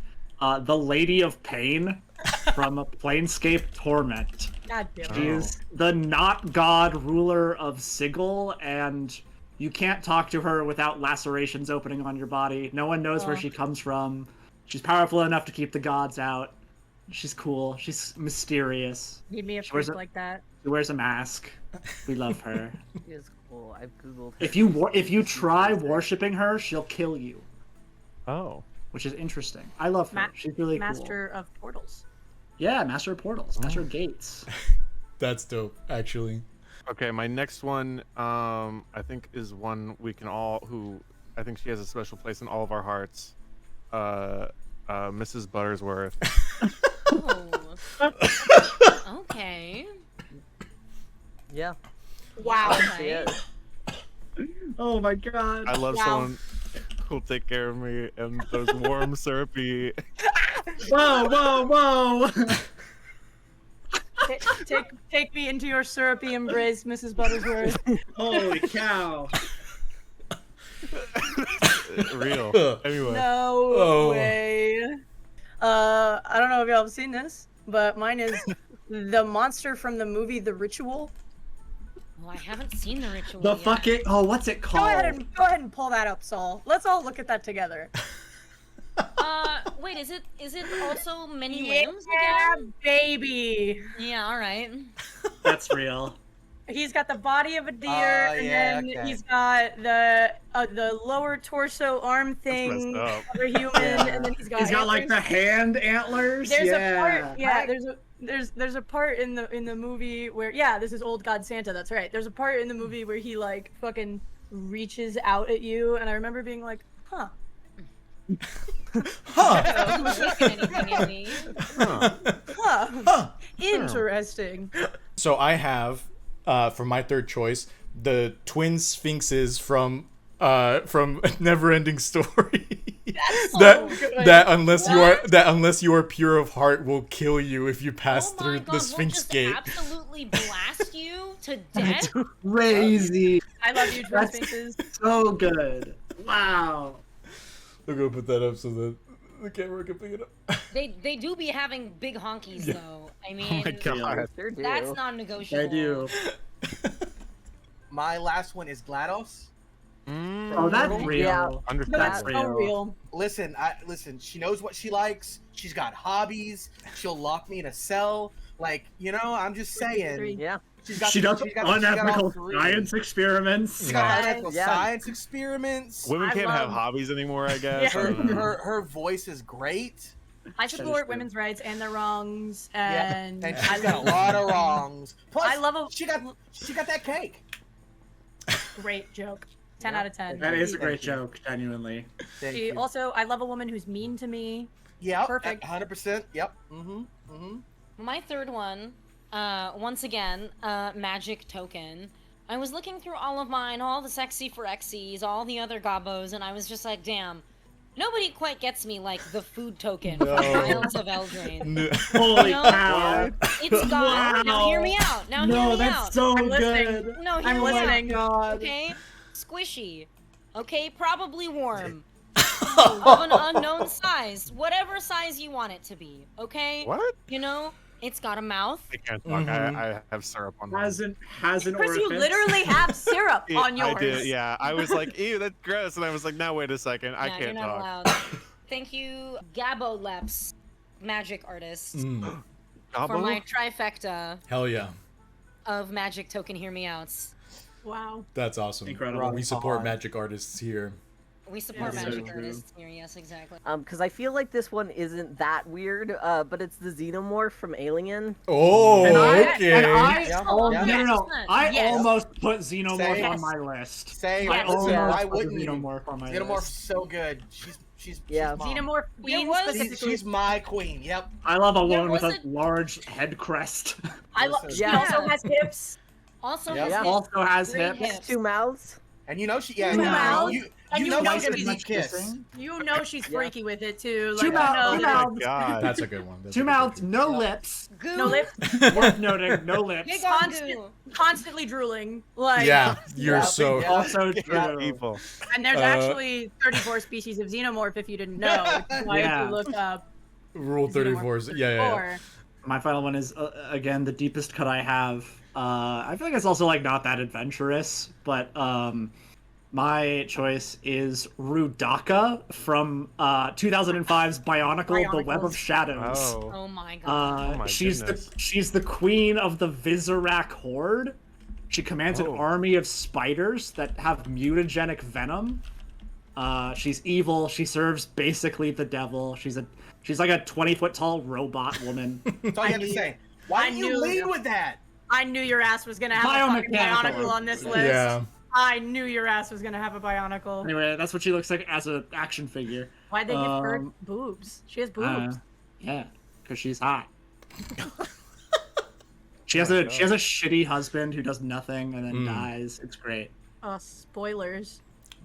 Yeah. Spoilers for Yeah, all you guys. What for year the was this? 2005. 2005's Bionicle: The Web of Shadows. Yeah. Whenever we all have the watch party of the Bionicle Right. trilogy, You're I absolutely. apologize in advance. Yeah. On my way. Yeah. All right, Chris. Round 3.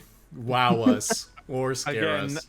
Again, not an obscure cut, but I think everyone will actually agree with this. 100%. My third and final pick was Mothra. Oh yeah. Oh my God. That's baby girl. Yeah. Absolutely. That's baby girl. Mm-hmm. That's so good. She's a hero to humanity. Mm. Sure is. Big eyes. And she's a big moth. soft she's- Yeah, Oh. she's a big moth. That's right. She is. She's my two soft. favorite qualities in a woman: Yeah, it's a very good score. hero of humanity, big moth. Big moth. Queen of the monsters. Queen No, of the not monsters. that string shot lord. Ooh, Terrible energy my girlfriend brings. I'm obsessed with it, honestly. Yeah, it's good. This one is my tried and true. This is my go-to. Hear me out. This one is just for me. Might be a deep cut, but it's Abathur from StarCraft 2. If anybody played Heroes of the Storm, all one of you, he's also in Heroes of the Storm. But Abathur's StarCraft 2. I have a lot of thoughts and opinions, but so here's the thing. Nope, that's not him. That's not him? Nope, that's him. That's him. Okay. Yeah, it's the voice entirely real. But also, whoever said that real. Lots of hands. Yes. Lots of hands. That's been a big thing for me, as we can see on all the rosters. Lots of hands. His whole thing is that he's like a gene manipulator, so I know he's good with his hands. And then also, sexy voice. Yeah, it's crazy. I know Abathur was like really restricted in tournament play because there were like 34 rules you had to follow. If you... And I can tell you that I'll be looking up Abathur Rule 34 later. So on your work computer. Yeah, on my work computer. Yes, let's show off our choices. Thank you to my players for being willing to indulge me. I messaged them like a week ago, being like, "What if we did a hear me out cake for the snack check bit?" And I'm very thankful that everyone played along. We're gonna hit these polls one after the other. So I'm gonna set this one for 2 minutes. So very quickly, this $300 poll is going to be add one enemy to the next combat or take off an enemy from the next combat. And I think the next poll after that will be change the next natural 1 to a natural 20, or change the next natural 20 to a natural 1. I was also just going to bring up, we have also bumped up our goal to 1,000 because I was not expecting you all to hit 500 in the first hour and a half of our stream, which is crazy. So thank you again for donating. The poll is almost done. Does anyone else have anything that they want to add? Who do we think was the most craziest? Hear me out. Skin. I feel like Mars had the skin was definitely My girlfriend sent a rating of all of ours on a 10-point scale. Oh, really? She said, yeah. Can I see it? Morgan got the highest rating, and Chris and Masha tied for the lowest rating. No! Lowest how? Excellent. Fantastic. So the next natural one will become a nat 20. Y'all are very kind. With that, we will go ahead and return back to the game. And I think what we will do is we're actually going to come back to Dustin. Ori and Grayon have been brought into the office of Father Manassas, the Minotaur, to quickly debrief before heading over to the Orpheum. You see, his office it's very simple. It's got a large wood oak desk, and there is like a small altar in the corner, like a small little pillar, basically, that has like a book opened onto it. A nice window overlooking the thoroughfare and the Orpheum. You and Grayon kind of like sit down in the 2 chairs in front of the oak desk, and Father Manassas kind of walks over. He doesn't sit down, but he kind of puts his hands on the table and leans forward a little bit, and the giant wood desk kind of creaks a little bit under the weight of his body, but he kind of like it settles, and he kind of leans forward and he says, Ori, you've just returned, and I don't want to put more on your shoulders than needs to be, but unfortunately we are shorthanded, and your return couldn't be ever more blessed by the Raven Queen. And you see he kind of does this,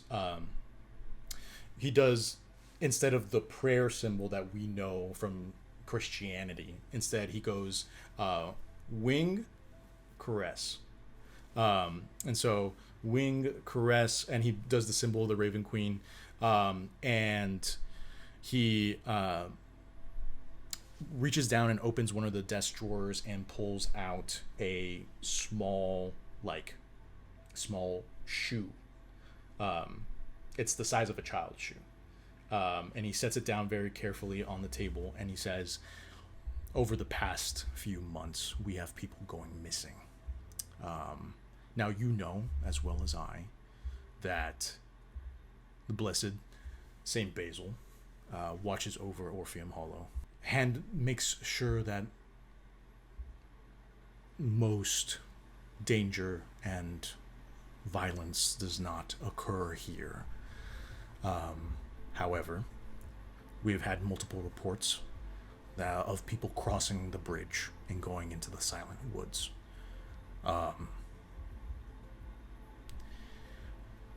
They have not returned. Now, you know that oftentimes we have teams of lumber workers go into the woods in order to get timber for town, to sell, so on and so forth. In past years, it's been a very rare occurrence that they do not return. However, now it's becoming a problem. Now people who are venturing here for the festival have gone missing, and their families are worried. This is a situation that the council knows. We are planning on debriefing, and we've also called in external help, hence the Western Echo. We have sent a few of your brothers and sisters into the woods, and they have not returned. I have prayed to the Raven Queen for answers, for a sign that they are okay, and I see only darkness. You and Greyon are two of my... Well, I don't want to send the two of you, but I'm afraid all I have left are new recruits, and I dare not send them into those woods. I live to serve. You know this. You took me in when I had nowhere else to go. I am happy to take this burden. And Father Manassas kind of like bows his head, and in acknowledgement of your words, and he lets out kind of like this like breathy exhale, and it's not been noted so far, but now that it is close to the harvest moon, the world has gotten a little colder. And so even in this small office, you can see the heat of his breath kind of like flare out into a small cloud before it dissipates. And he nods and he says, Thank you. May the Raven Queen watch over us. And he does the symbol one more time, and he begins to take you all out of the temple, back out towards the thoroughfare. It's at this point that Smidge and Darjeeling, your wagon has come to a stop and the door has opened. The two of you kind of step out from the wagon, and you see three members of the Raven Queen's Church kind of walking up towards the Orpheum, and you notice another wagon coming through the gates. It kind of barrels past Gordo, and you can see that it's not wooden.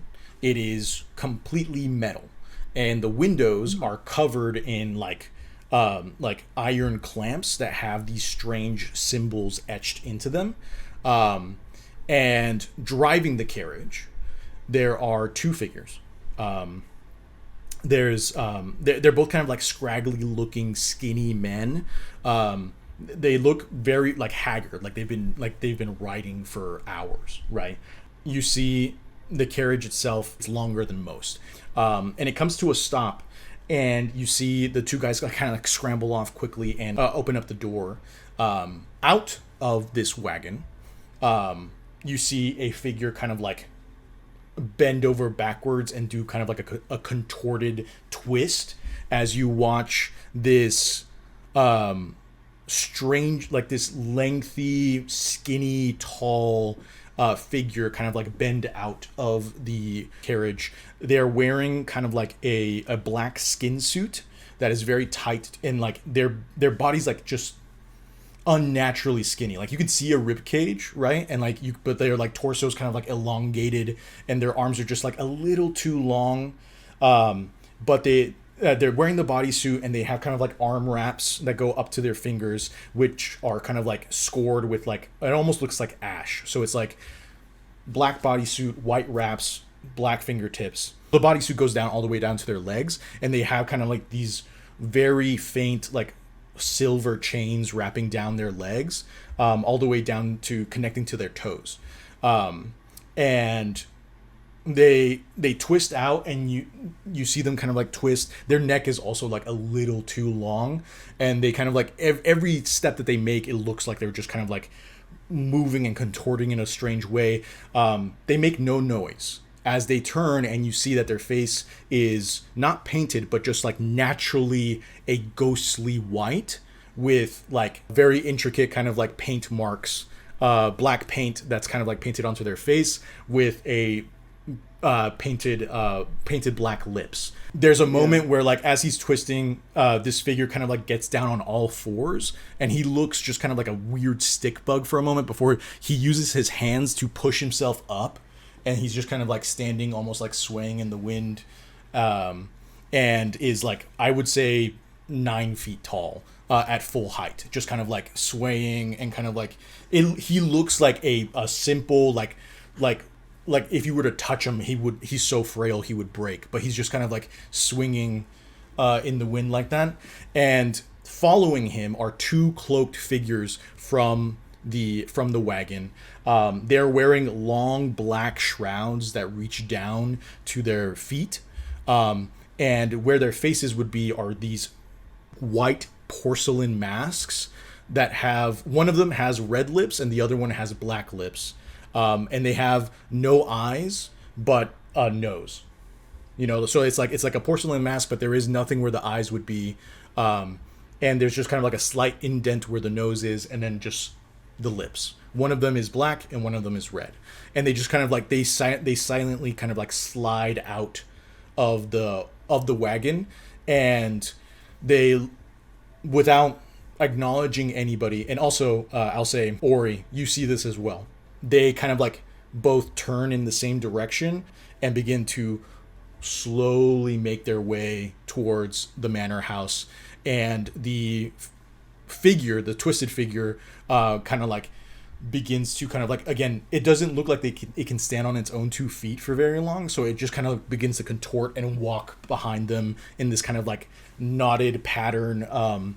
Either it's a foot and a hand on the ground at the same time, or like vice versa, and they begin making their way towards the Orpheum as well. So what the fuck? Yeah.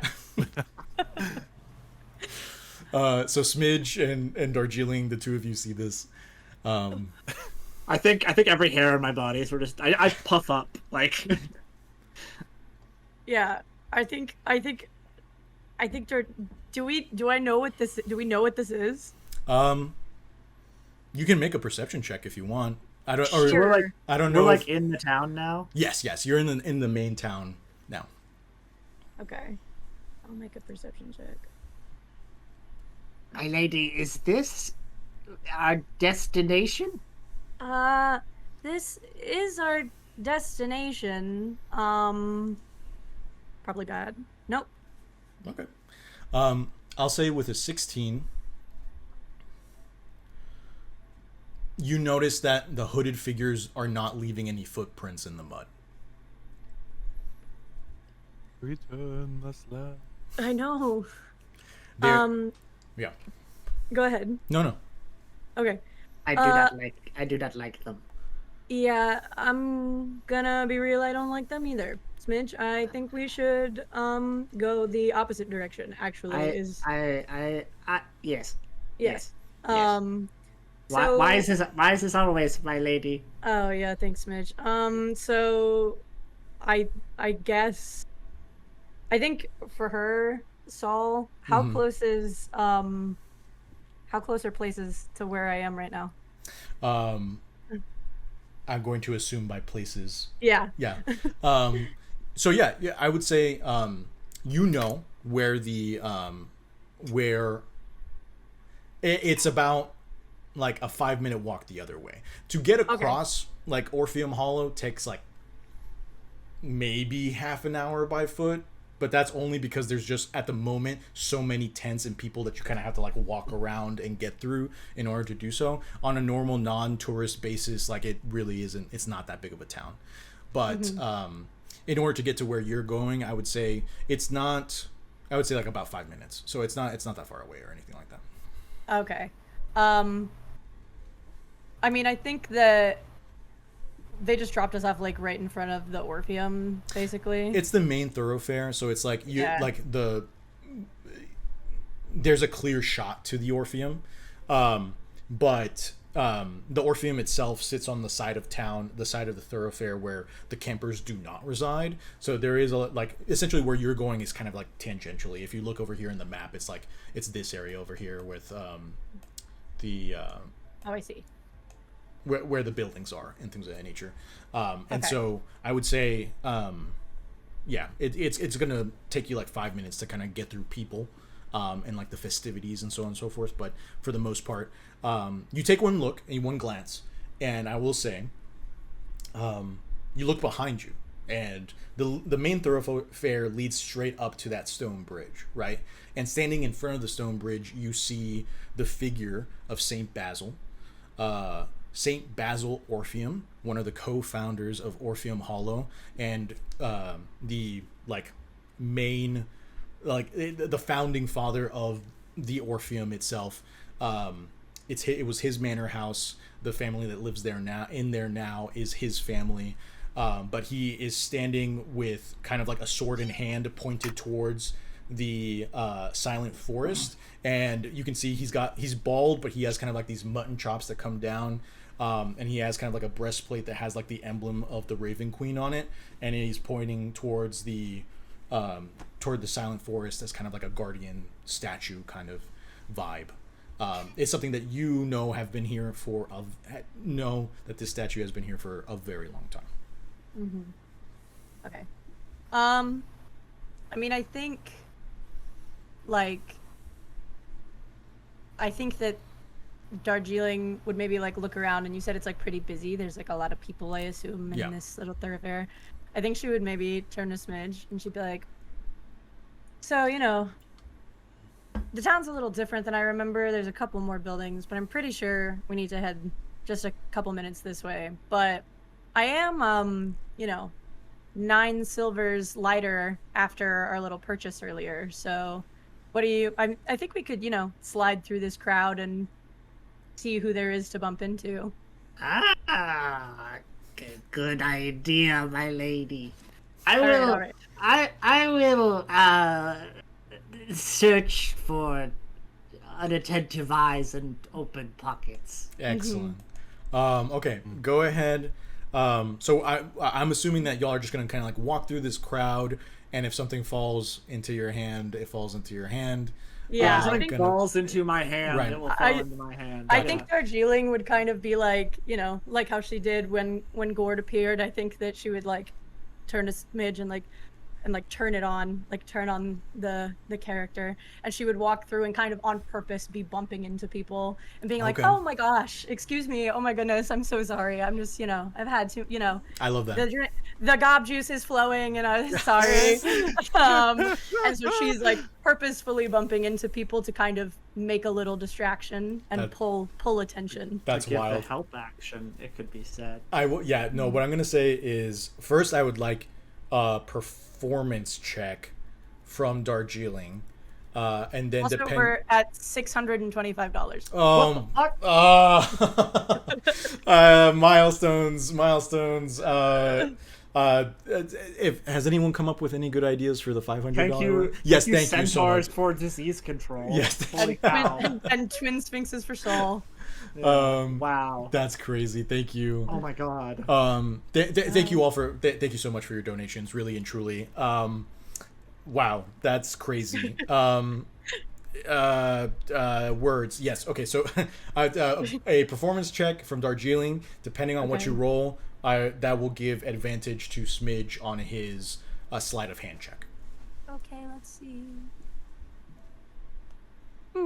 Okay, that's not. I mean, like you have a +4, so 10's not bad. I think with that, I'll say it's a very large crowd. I'll say, and so it's like you are pushing through, but like it's almost kind of like the momentum and mass of the crowd is almost kind of like keeping you from able to, like, it's like shoving through at a concert, right? Like you're just kind of like, you're kind of moving through, people are moving through you, and so on and so forth. So I will say that Smidge does not get advantage from this if Smidge chooses to use the inspiration that he got earlier for this role. I would not blame you, but well, can I use, I can choose to use advantage after I roll, right? with the inspiration, yes. Okay. So go ahead, Smidge. Let's do it. Let's see that dexterity in action. Yeah. Sleight of hand check. Yes, baby's first sleight of hand check. Okay. Oof. Rolled low. 12. 12. Do you want to use your inspiration? I don't gotta. Yeah, you don't got it. Yeah, I'll do it. Okay. Fuck it.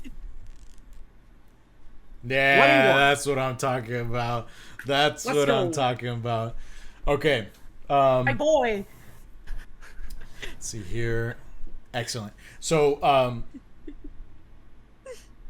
Darjeeling, you push through. Eric, what does Smidge's sleight of hand look like as he is following Darjeeling? And essentially, what does this combo look like between the two of you? So as that happens, I don't know who this person is. I'm assuming just like a regular sort of like human person, regular human-sized person.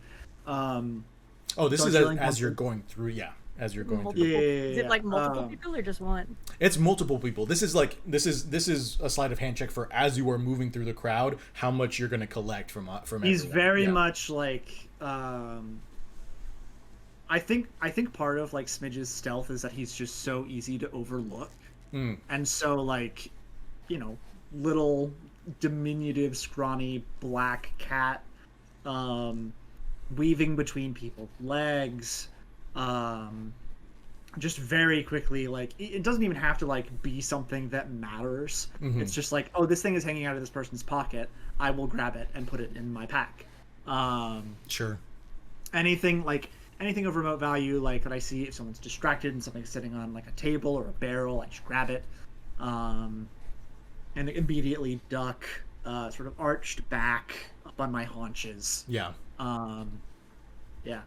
Darting in and out. Cool. No, I love that. So it's like, it is also like, you know, like fluffy fingers and so on and so forth. It's very easy for you to be able to kind of like slide in, slide out. And I'll say at the end of y'all's little run through this crowd, Smidge has been able to collect 16 gold pieces, 8 silver pieces, and 3 copper pieces. So if you more than paid back that little pumpkin vessel. And You did it. Standing, where are we now? Are we just like in front of the Orpheum, or did we go the other? Yeah, I don't know. No. where did we go? So basically, like the crowd was moving like in all directions, and so y'all have ended up kind of like in front of the houses. You're still within walking distance of the Orpheum, but you're now kind of like in the like residential slash kind of like, this is where this is the normal town of Orpheum Hollow, in the sense of like, this is where administrative buildings are, this is where the bakery is, like this is where all this kind of stuff is, as opposed to like the giant tent bohemian like set up that's on the other side of the thoroughfare. And as the two of you kind of like escape and kind of like break through the crowd, Smidge, are you trying to be like low key about the amount of coin that you've gotten, or are you kind of like excited to show off? I think probably what we do, because this is like not an atypical thing for us. Yeah. Is I think we like duck into a side corner. alley. I was thinking the same thing. And I raise my 2 paws that are like kind of weirdly big for my little scrawny body, and they're just full of coins. I think she say, Go ahead. I say, For you, my lady. I think she kind of like leans in and like, you know, picks through them and sorts through them, and she's like, very good, Smidge, nice haul. And I think she like reaches down, and she's got these like long nails, and I think she like scratches between his little ears. And she's like, all right, and then like opens her little bag, and I think opens it for Smidge to dump the coins in, and I closes deposit it. the coins. How much was it again? 16 gold pieces, 9 silver pieces, and 3 copper pieces. If you want to add that to your character sheet, Morgan. Oh god, okay. below your like attacks and stuff, Yeah. and above your inventory, there's like a bunch of little tabs that have copper, silver. Oh, okay, gold, and perfect. You platinum. can also write it down and add it later if you'd like. Yeah, whatever's I easier, wrote it sorry. down. I'll add it later. Cool. I took Cool. out the pumpkin we bought earlier and I started gnawing on the like The head, the stump of it. Oh, like, gotcha. Yeah. The stump of it? like the Like the little green part root. that comes from the top. Yeah. Or Oh, no, the stem. yeah. The stem. Yeah. I just start gnawing on it. Cool. That can't be good for you. I will say, go ahead and it can be either or, but I would like a stealth check for y'all slipping into the alley. Uh-oh. Okay, I have a pretty good stealth. I have a decent stealth. I can roll it. 13. Okay. That's a So busy street. yeah, no, absolutely. And so with the 13, y'all are able to slip into the alley. You're gnawing at the root now, and Darjeeling, you hear a voice. Oh no.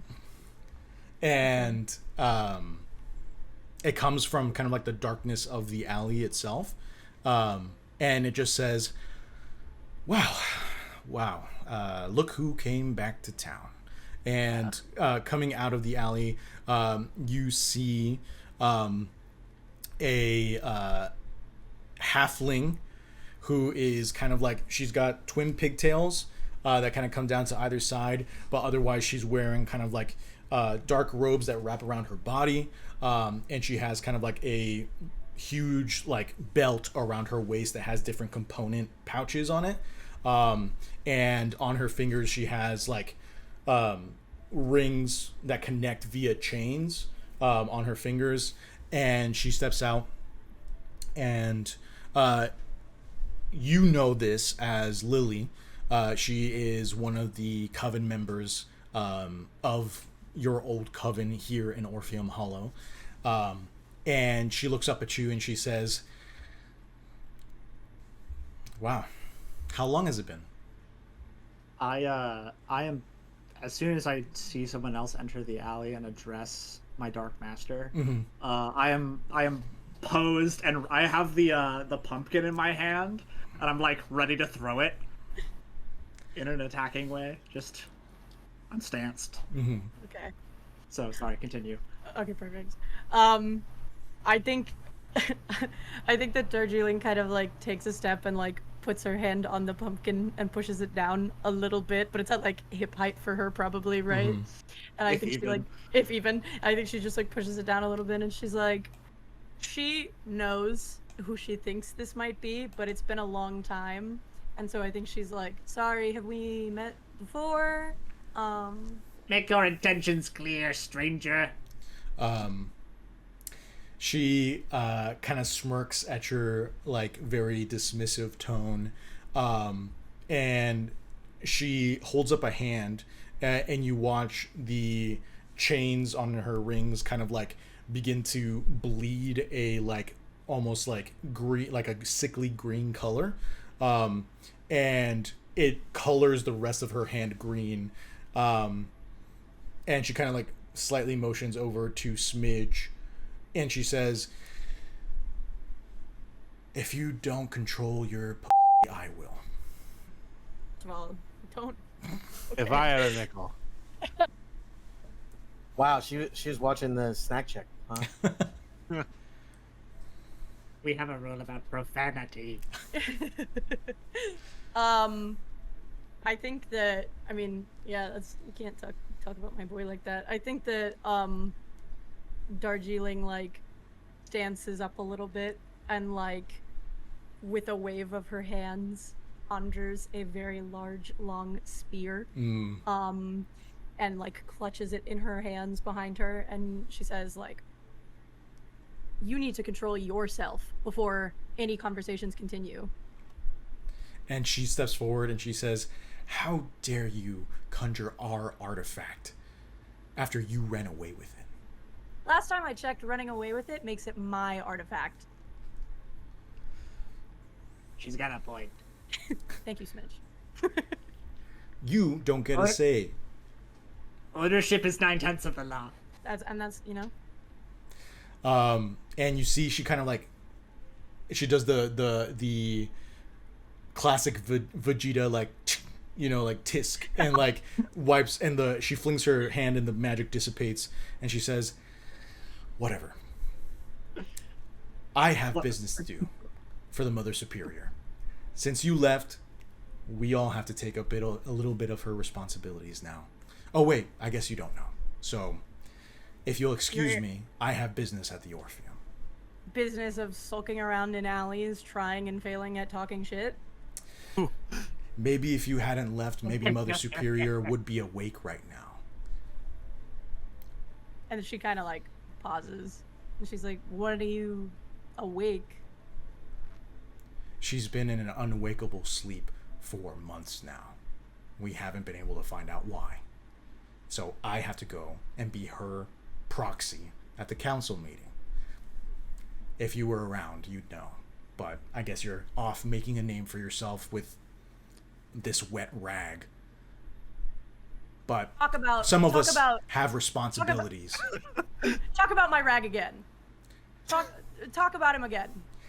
Talk about my lady rags again. There's a really awful smell in this alley, and it's not that pile of shit over there. Oh my god. It's not All right. out of a pile of shit. All right, roll initiative. Let's go. All right. Yeah, I think that she just kind of rolls her eyes because, like, she rolls her eyes and she's like, if the matron's been asleep for months, what does that have to do with me? I've been gone for decades. The strength of the matron is the strength of the Mother Superior is tied to the strength of her coven. When one of us leaves, we are undone. We are not whole. You weakened us. So don't expect a warm welcome from us. My lady. Yes, Smidge. Sidebar. Yes, Smidge, this is kind of a weird time, but go ahead. I think perhaps these poor fools are very lost without you, is what it sounds like to me. Smidge. So I'm just saying, perhaps it could be a good idea to like. I mean, this town is kind of shit. To be frank with you, there's really not a lot going on here. But I think that this could be an opportunity to expand our power. And she kind of thinks about it for a second, and she's like, "It seems that the current leader of this coven is quite literally asleep at the driver's seat." Yeah, well, okay. And she kind of like clicks her tongue a little bit and turns back to Lillian, and she's like, "So the Mother Superior's been asleep and you're in charge?" Nobody's in charge. We all just take turns at responsibilities. Well, it sounds like you're really struggling given how bad you're bitching and moaning, so consider the option of me stepping in to assist. It sounds like you could really use the help.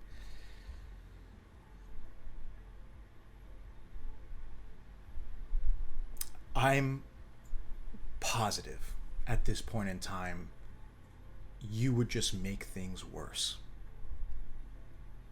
No doubt in my mind. Well, then it's a good thing she left. Right? Thank you, Smidge. It wasn't. Yeah. She finally makes eye contact with Smidge, and Lily says, "It wasn't always like that.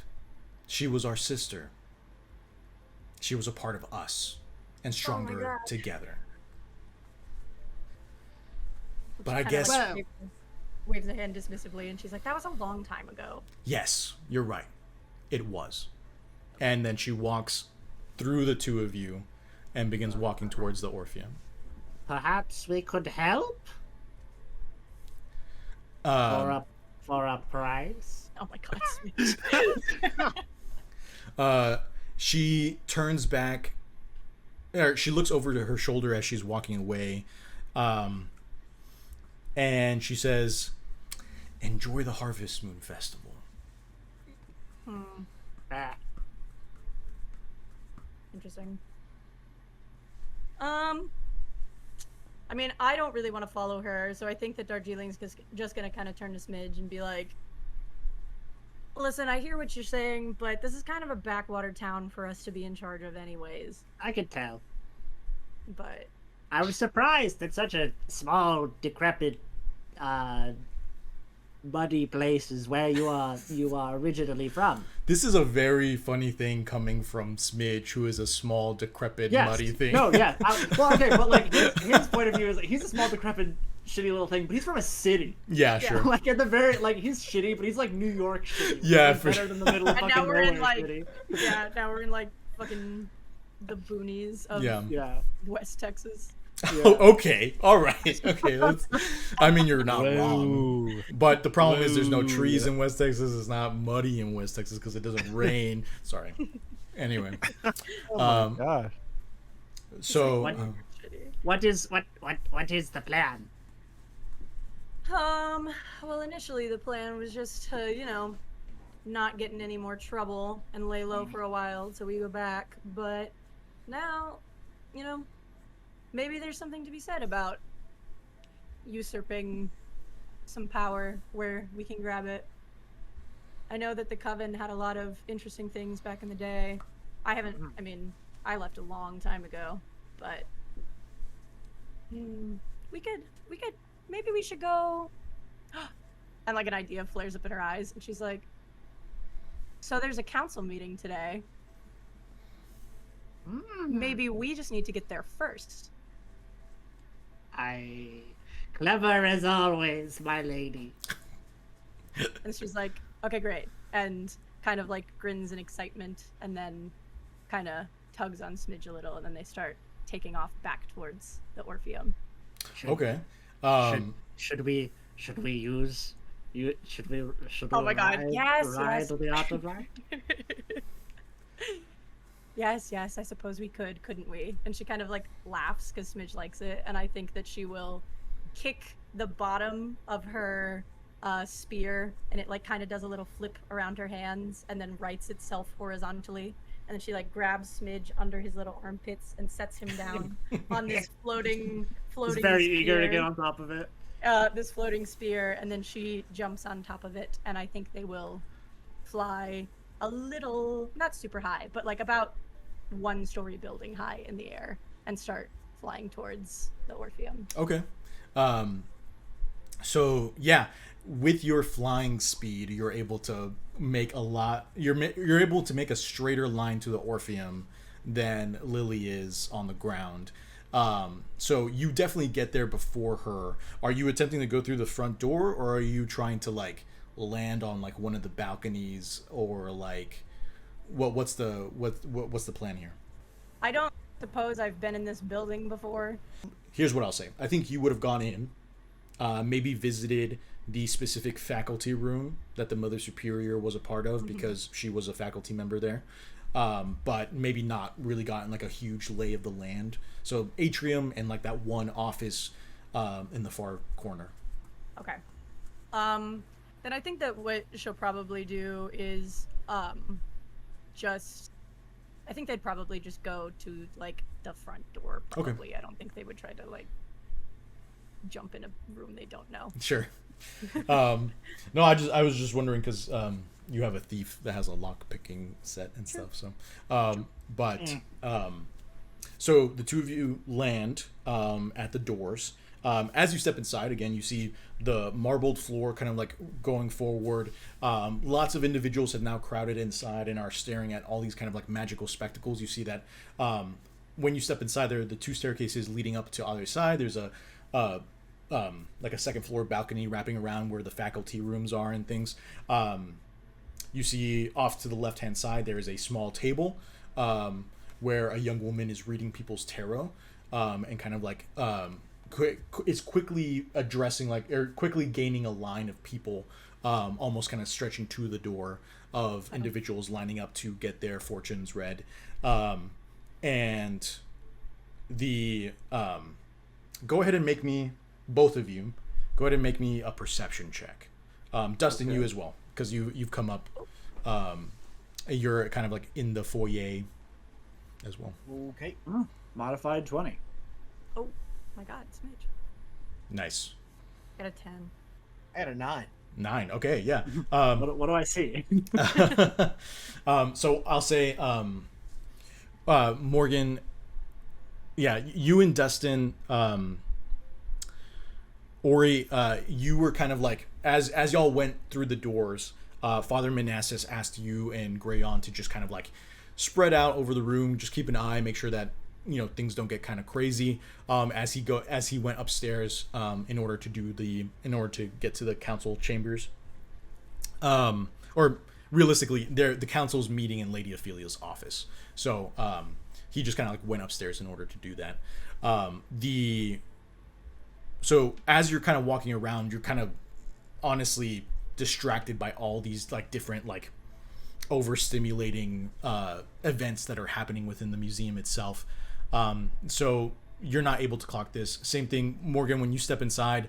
I'm distracted by this tarot lady. Honestly, I'll say, one, you're distracted by the tarot lady, and then you also kind of like look over your shoulder, and you see that Lily is now kind of like running up the hill as she has seen that the two of you have reached the Orpheum before her. And so there's those two things that kind of distract you. Smidge, with an unnatural 20, what I will say is what you see,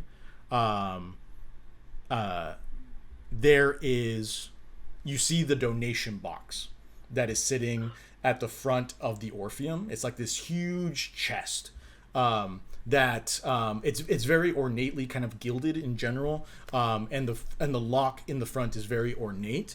However, what you notice is that peeking out of the lock there is a rat tail, and you see the rat tail slip into the chest. Feels targeted. I think I just kind of just sort of like arch my neck and just sort of plod up to it. Yeah, there's nobody like manning the donation box, so like Sure. you're definitely like there. Oh You're able God. to get up as close as possible to it. Would you like to make an investigation check? Like what are you doing? Yeah, right now? I think I don't want to like pick this lock because there's people around. For sure. But I do want to just like put my eye up to it, like look inside the lock if I can. Sure. Yeah. Yeah, see if I see anything. See if I see this rat. Yeah. Go ahead and make me an investigation check. Okay. Investigation -1. You'll love to see it. That's 20. crazy. That's That's crazy. a 20 for a 19. That's Oh crazy. my god. Okay. I'm not even gonna ask you if Tabaxi have dark vision. I'm sure they do, but I'm fairly confident. Yeah, I got dark vision 60 feet. So you watch as so you peek into the hole, right? And you're able to make out this kind of like this writhing mass of rats inside of the donation chest. And suddenly the donation chest begins to kind of like shake and I rattle. jump back immediately. And like as you jump back, everyone else kind of notices the rattle because it's loud. It's a heavy chest. It's hitting this like the wooden plinth like just like very strongly. And the chest kind of like falls back. The hinge hits the ground, snaps open, and this horde of rats, this swarm of rats, like just jumps out onto the main floor. People scream, they scatter, and you watch as the horde of rats kind of like begins to squeak and patter across the marble floor and makes a U-turn and is attempting to run through the doorway. I, as quickly as I can, draw my dagger, my little dagger, and I dive in front of Darjeeling. I don't know where she's positioned, but I just want to get in front of her and make sure she's okay. That's what I'm doing. My sweet boy. Darjeeling, are you doing anything? I was kind of eyeing up this tarot lady. I don't think I noticed Smidge walk off, but I don't think I'm like. Oh, I guess now I'm like, what the fuck at all these rats? Yes. Right? There's like a huge mass of rats making a beeline towards you. Who all else here. Yeah. Mallory. I know Mallory is. I Yes. am fairly certain Trick is, and I believe Catalina is as well somewhere. Yes, I would say Catalina is closest, or Mallory, Catalina, the two of you, and then I will say both Lux and Trick are also in the atrium area. It's just more so kind of like decided depending on where they would like to set themselves up in. I think realistically, I think what I'll say is, Chris, would it be fair to say that Trick is just kind of trying to stay out the way and like people watch for the most part?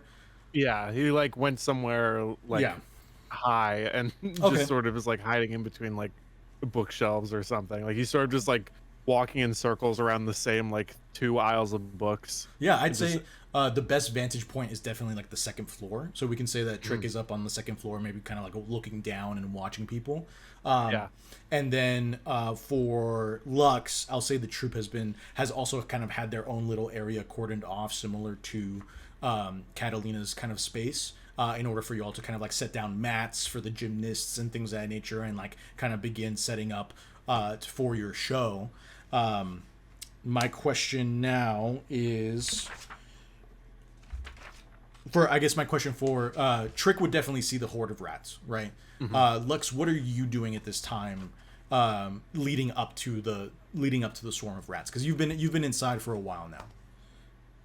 I think Lux is like getting the mat set out, getting things like prepped, and probably like doing a little bit of pacing once the mats are set up, but like they haven't necessarily started performing yet. Yeah. I think they're kind of pacing around. I think they at one point like turn to the rest of their troop and start to say something, and then kind of like shake their head and turn back to pacing, and then a little bit later they say they turn to the troop again and they say, all right, this is, this isn't the normal troop we all perform with. It's just some of us, but we're gonna do great. We're going to put on a great show. And then they try and like basically are trying to give like a hype up their comrades. For sure. I'd like for you, Catalina and Trick, to all make me perception checks. Again, we've kind of rewinded time, and this is before the rats kind of show up, so I want to get perception checks from y'all. Yeah. Oh, I am bad at my job. Oh God. Oh, 22. that's Yeah, I got a crazy. 22. Happy You got a birthday. natural Nat 20. 20. That's amazing. And then Wow. Back to back. okay, cool. I think that tracks. Lux, you are distracted by the hype, by just kind of like the process of like setting up that you don't notice this thing. Trick, I will say, you're kind of walking upstairs, and you feel like the telltale signs, right, of kind of like a spirit nearby as like the temperature just drops like a little bit colder. And you turn around quickly and you see Sir Victor behind you, like menacingly standing, as much as a skinny pencil mustachioed man can like look, with like a very weak chin. He's like, excuse me, sir. What are you doing here on the second quarters? Only those who are approved can be up here? I think Trick just sort of like looks up at the ghost and just sort of goes, "Are you gonna do something about it?" Oh wow. Now, sir, do not make me have to call my father here. Oh, you're gonna call Daddy? I will if I have to. Okay. So this distracts you from what's happening. However, Catalina, you are right near the doorway, right? And you are in the process of kind of like, you're in between people, right? So it's like you're shuffling back up your deck and so on and so forth. When you notice two strangers at the doorway wearing body-length shrouds with porcelain masks with no eyes, these slight like a slight bump from the nose, and then like one with black lips and one with red lips. And you see that they are quietly speaking. They're like hunched over, and they seem to be talking to these two scraggly men with kind of like the disheveled clothes, who have like the very hollowed eyes. They look really rough. They just look really haggard and tired. And the men are just kind of like nodding, and their eyes are kind of like shifting everywhere, trying to like see what's going on. And the men kind of like reach into their vests, and they walk over, and you see them drop something into the donation box. You clock it with a natural 20. I will say that you clock it as like not necessarily a coin. Like it doesn't look like how a normal donation would enter. Like their hands just kind of stay a little bit too long, as if they're forcing something through the keyhole. But you see them kind of like quickly pull their hands away and kind of like walk away, very kind of like shifty looking in general, and make their way towards kind of like the back of the hall. Around that same time, Lux, you just finished giving the pep talk, and Chet comes up to you, and he's like, "Hey, yo, Lux. Listen, that was a really good talk. I'm feeling really pumped. I just wanted to say," and he kind of pauses, and he kind of like looks over your shoulder, and he's like, "Hey, yo, Lux, we didn't bring a mime with us, did we?" And Lux, you turn to see what Chet is looking at, and you see the tall, lanky figure push itself up off the ground, standing 9 feet tall, like just standing in the doorway, very quiet, like kind of like shifting. And you see the two hooded figures kind of like make their way upstairs, and the figure just stands there for a moment, and then kind of like cartwheels and twists its torso off to the side, and stays outside but does not enter into the Orpheum proper. Fuck that guy. Turns to Chet and says, "They're not one of ours, but they certainly could be." Lux is so like unfazed by people doing like weird acrobatics, and people of all sizes doing weird acrobatics and having face paint on, that they're just like, "Yeah, that's some guy. He's not one of ours, though." Yeah, truly the only thing to you, I would suppose, that is unnatural is just like how skinny and tall this guy is. It's really like, It's just not something that you see every day. All of you, except for Trick, clock these things. And we fast forward now to the chest falling down on the ground, the swarm of rats busting out from the chest itself. People scream, they scatter, they make space. You watch the swarm of rats rushing towards Darjeeling, or rushing towards the opening, when you all hear screams from the end of the hall. And you watch as that's right. Oh no. You watch 3 giant rats God damn it. rush out from the shadows of the back of the hall and begin attacking people within the hall itself. And I would like everyone to roll for initiative. Yeah, all right. There's a swarm of rats and also 3 giant rats. Yes. How do I roll shit, for initiative? I didn't select my Nat token. 20 again, That's baby. my insane, God. dog. I got a rock. You're gonna have to manually put mine in the turn order because I didn't have my token selected or whatever. Yeah. That's okay. And The slinky 9-foot person is actually with German. that, We pray at night. So we will return in the next session and begin with combat against all these rats. God All damn it. right. rats. All right. Inception question. Wait. Yeah, rats. Excellent. Did we save somebody from certain death or worse? Did we solve the current mystery? One of the other ones, I can't remember now. Did you learn something new about the Huntors? New Did and you learn important. something new about the But world? the world. Yeah. Yes, 2, I guess. Yeah. Yeah. Yeah. Wow. What is it from 4th to 5th level? Like a couple 100 points of experience. We'll get there eventually. Yeah, for sure. Thank you everyone for joining us. Everyone in chat, thank you for all your donations. We're gonna figure out what the next milestone polls will be and so on and so forth. But this is honestly just like an incredible and humbling start to this game. Thank you so much for like locking in and showing up, chat. We really appreciate it. We hope that you had a very fun time. This was a lot of fun to start. I've been very excited to kind of show off Orpheum Hollow and all the stuff in it. And we haven't even scratched the surface. So I'm very excited. Again, thank you so much for your donations. It looks like we hit $700. What? Just now? Crazy. I literally, it was 650 like 20 seconds ago. Wow. Let's make it even. Oh, wow, man. thank you guys. Holy thank you mackerel. so much, y'all. $700. That's awesome. That's crazy. Wow. It's a That's a cool yes. chunk of change. That's crazy. It's And for a great cause. Yes, And for a absolutely. great For a cause, great cause. genuinely. Wow. True. So we're gonna talk to Austin Batcave, and they're gonna be like, "Wow, that was That's Can you do this crazy. Can you do this every day? Yeah.